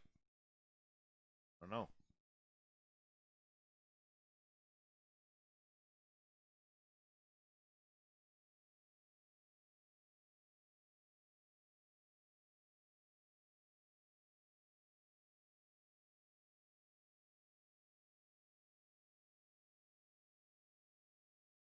Best burgers around here is a little restaurant. It's closed during the winter, but it's called GBR, the Great Burger Revolution.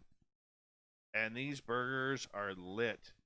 They literally are about that tall, like good 3-4 inches of burger, fresh meat, everything, veggies. It's just a miracle burger, and and literally those burgers there are they're fantastic. They're gourmet burgers, and you get that with your choice of poutine and a little bit of heaven right there. I'm not gonna lie. It's expensive, but well worth the price. That's for sure.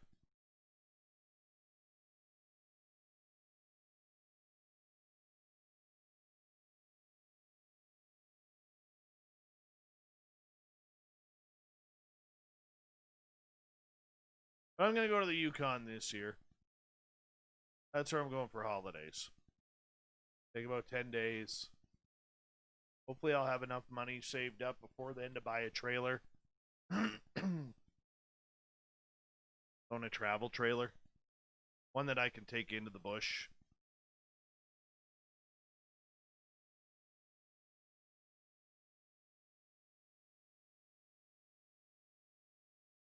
What am I looking for? Fun.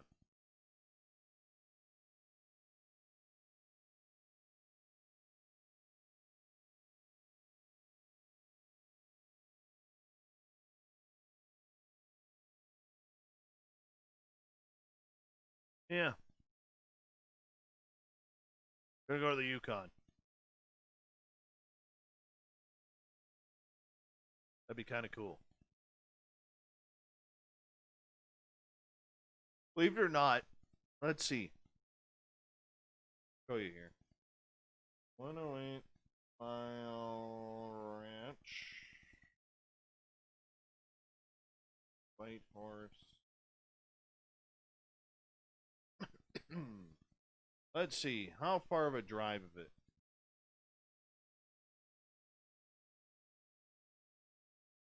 That drive from my house is 2 minutes under 24 hours. 2 minutes under 24 hours. But most likely with stops and everything, you're literally looking at about a 30-hour drive.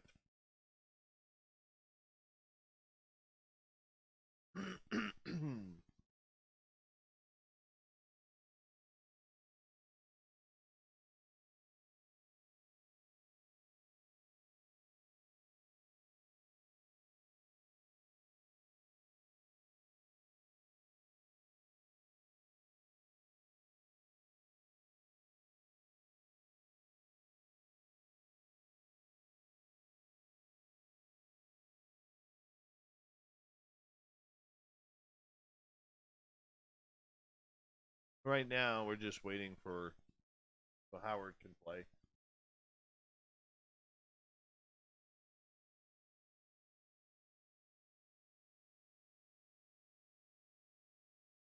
I'll get down there. Don't worry. Stay tuned, Howard. Your 6-digit verification code is coming soon. Hi, Linsos. When did you get here? Where's my favorite place in Canada? I'd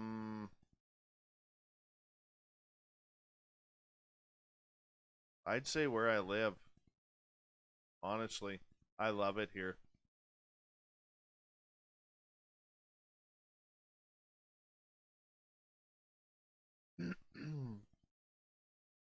Tofino on Vancouver Island is gorgeous. Ucluelet, Tofino, beautiful. It's absolutely stunning. I'm sitting on top of the mountains, but I still see mountains like around me. It's really cool. Yeah, screw that, FAP. I get hives just thinking about landing in Toronto. Torontoites are like vegans. You know, somebody's dying on an airplane, they call for a doctor. Somebody will stand up and say, I'm from Toronto. I'm a Maple Leafs fan. We're going to win the cup this year. And somebody else will stand up and say, shut up, 67.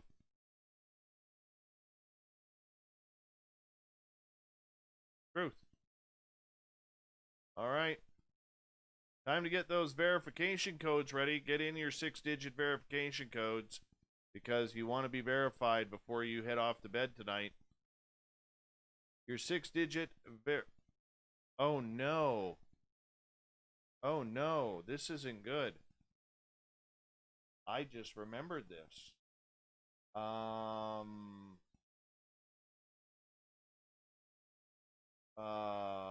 goodness. Hopefully my email is back up.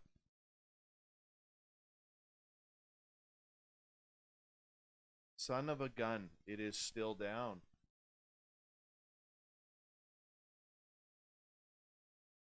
Oh, this ain't good. This really ain't good.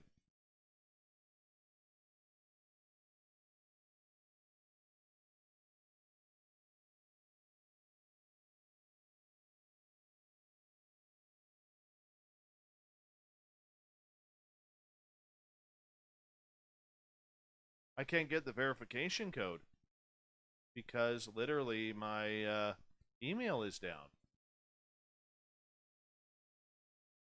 What do I do?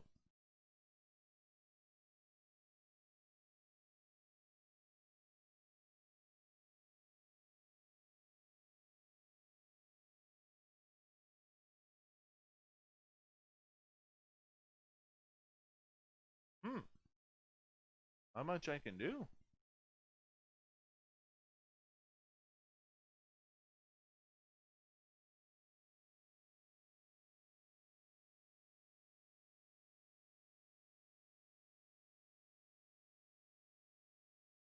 I would love to, but I'll have to send this off in the morning then.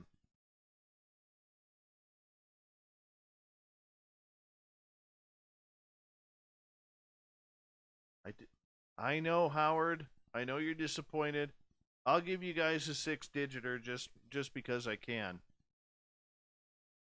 See you, Frank Cash. Thanks for stopping in and listening. Don't forget to hit that subscribe button. By the way, where are we there? Where are we there?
All right, my 6-digit code tonight is 6699 and Number 24. If anybody can tell me what those mean,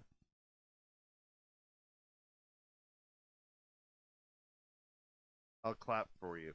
66, 99, 24. What do those mean?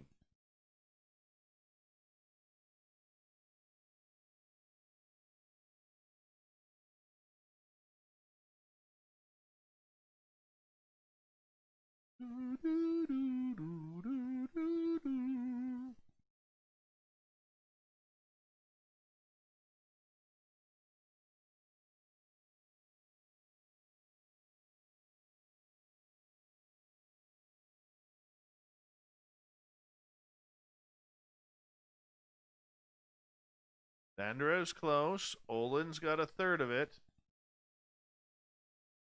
Renee's got the wrong hockey player.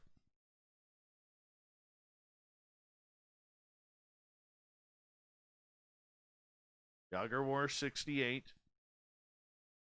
There you go. So you got 2/3 of it. Who is the third player?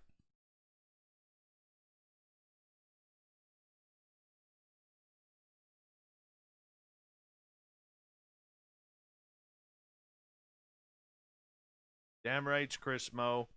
Damn rights. How you doing tonight, man?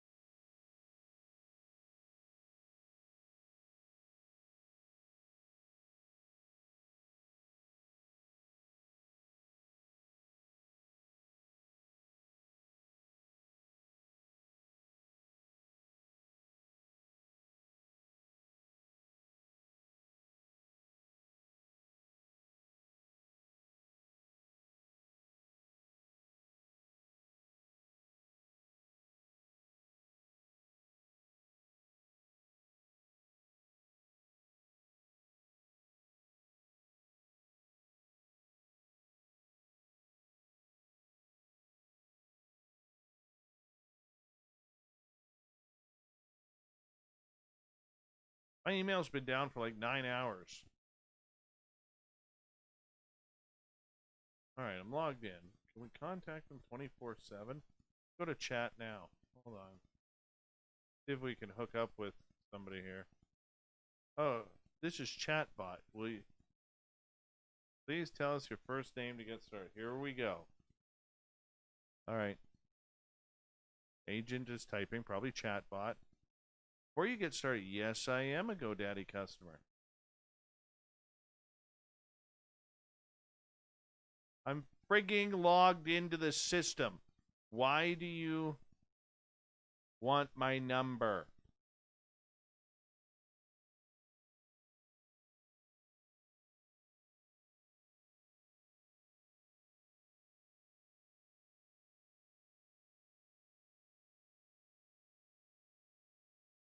These chatbot things are the worst. I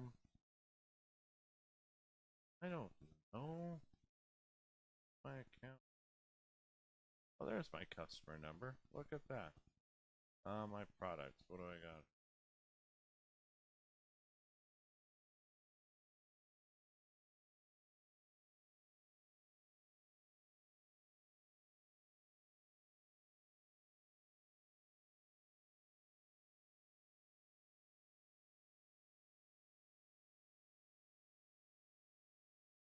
Another issue.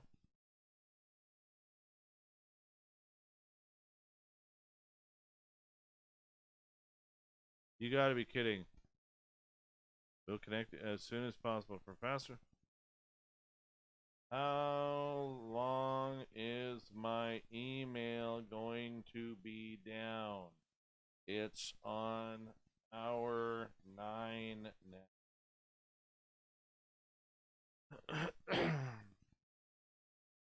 Bastards.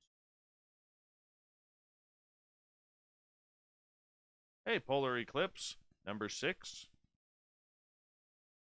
You know what? I had one of those Pakistani tax people call me today. You know, one of them fake ones from Pakistan or India, wherever they're from. And I got to say, I must have a really bad crop of them right now. Because every time they'll ask me for my name, I give my name, they immediately hang up. I'm getting pissed off with this because I want to play the game. You know what I'm saying? I want to play the game.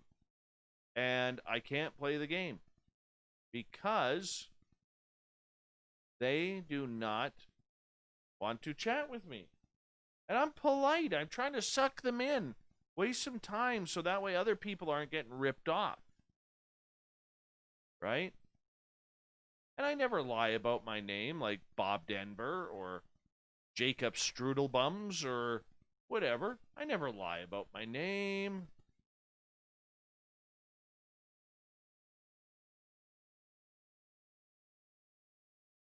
Right?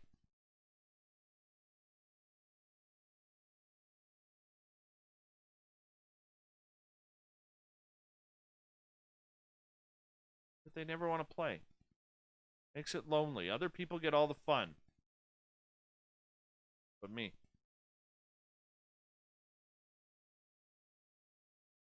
Not Chris Chelios, no. Although, I'll give you a big hint. It's actually kind of a cool hint.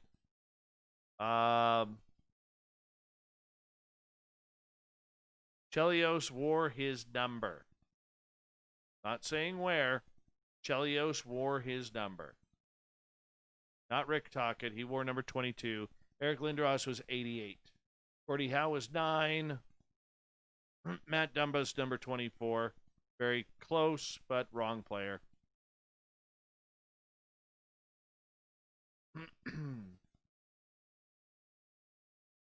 See if they're with me. Is there... Now I'm going to start on the human stuff.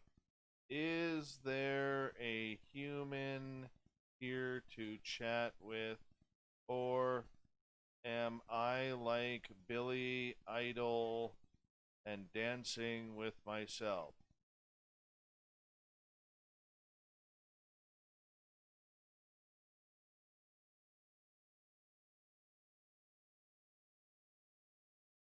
See how that goes.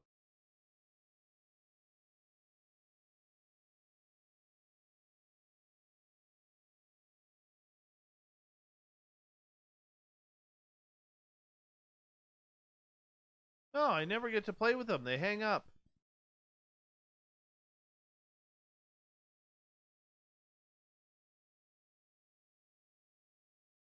Bobby Clark was number 16.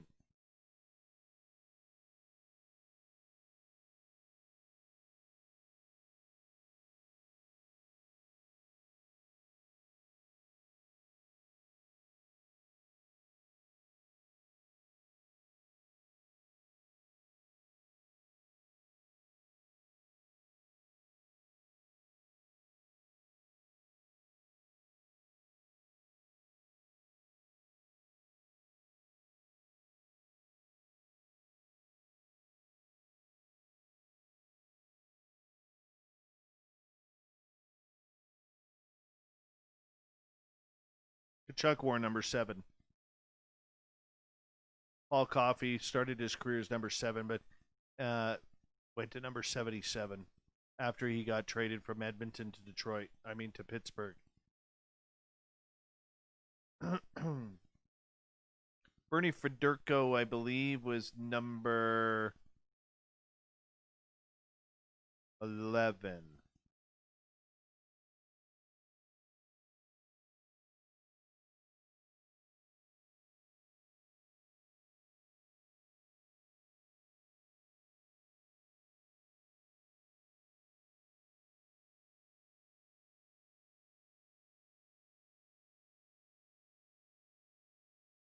They responded yet?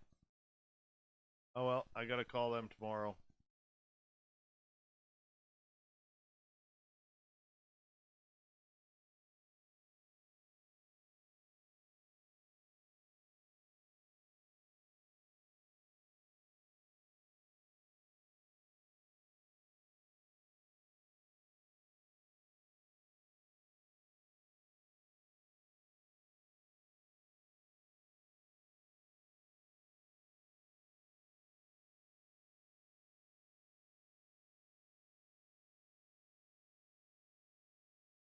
All right, we're calling them. This is 24-hour service.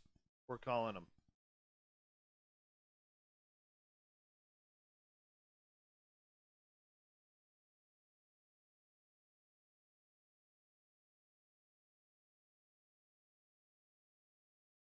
Holy cow. Lieutenant Tim McMillan going on a...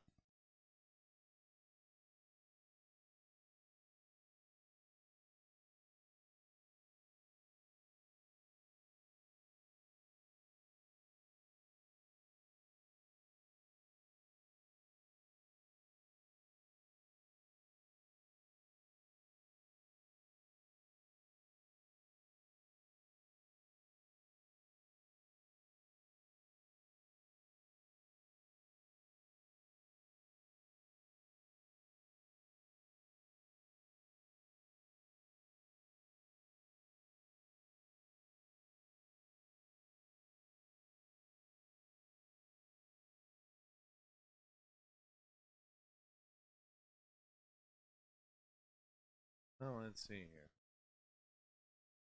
Where's that 24-hour support? Sign in. Oh, make me sign. Contact us 24/7. Where the hell is that?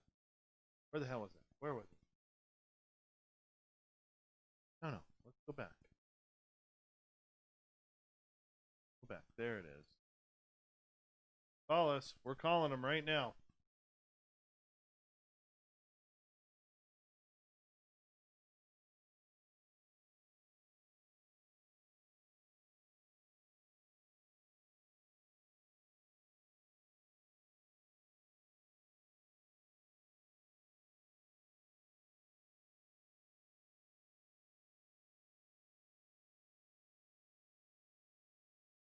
Of course.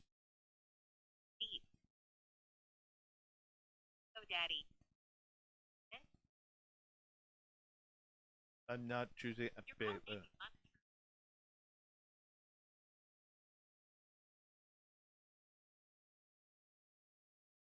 Oh, Dennis. Thank you. That's a nice surprise. Thank you.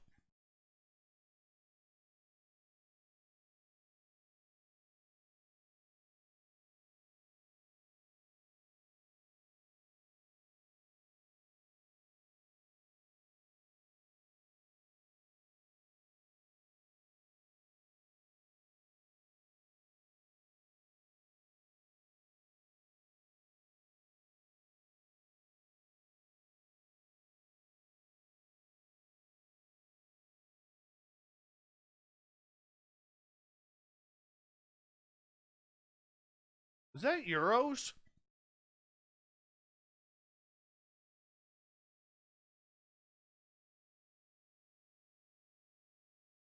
The hell? Never got a euro before.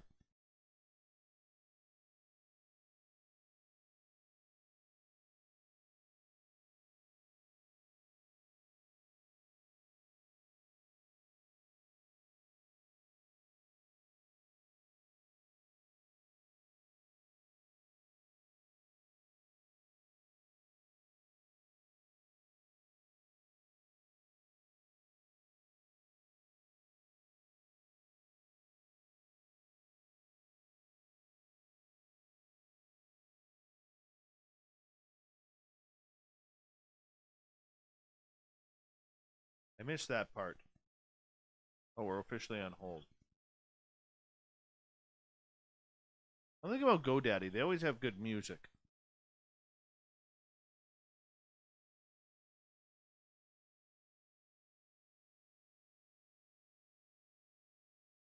Doug Wilson was number 21. Sammy Kapanen, no. He played for Carolina. Terry O'Reilly was number 8.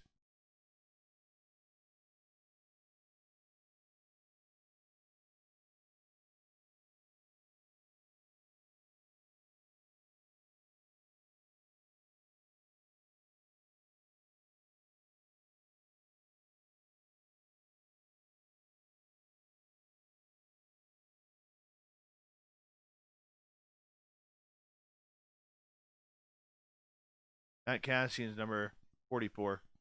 Brian McCabe was number 24 for Chicago. and I believe he was. What number was he with the Canucks? He was traded from the Islanders to the Canucks, then went to Chicago, and then to the Toronto Maple Leafs. Doug Gilmour was number 93.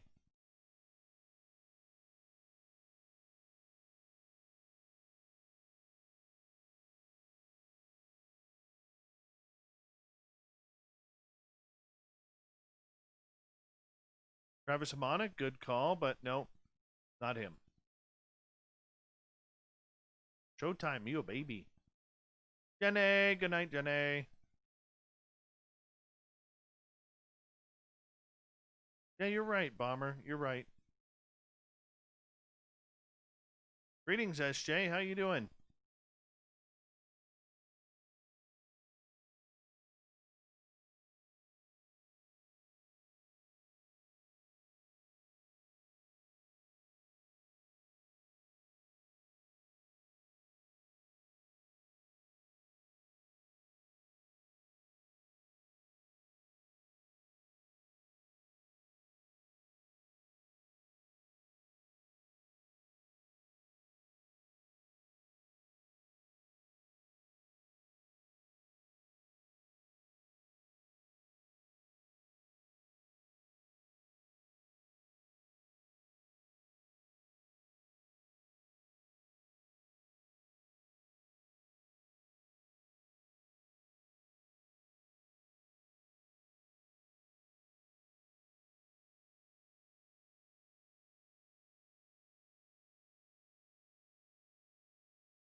Did you see Bitcoin hit like $34,000 the other day?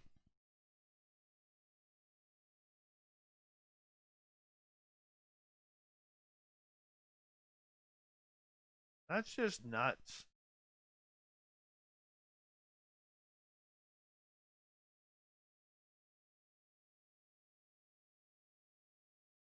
I'm gonna hair in my mouth for my beard.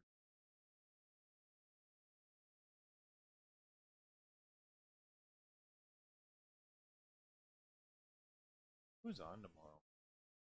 I honestly am drawing a blank.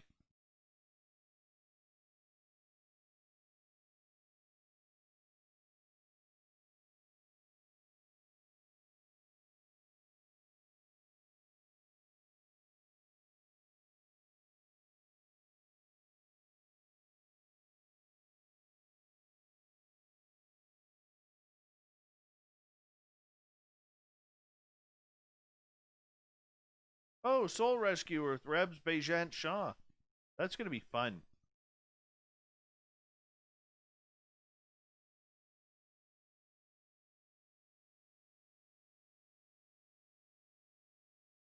Hey, Clam. Oh, hey.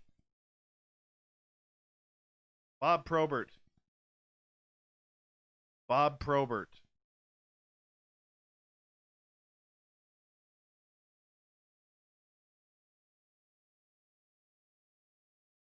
Steve Steos? You talk about his Canucks time or his Edmonton time?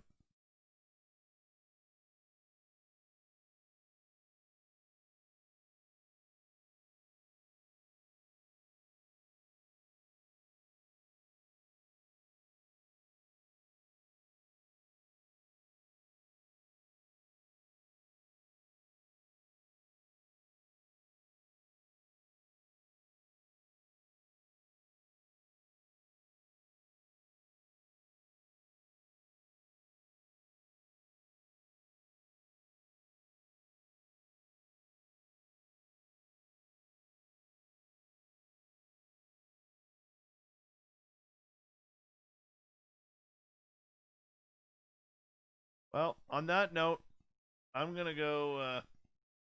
I'm gonna go. I'll deal with this tomorrow. Chris Pronger was number 44. But good night, everyone. Thank you for paying tonight's show. We're gonna have a good one tomorrow night too.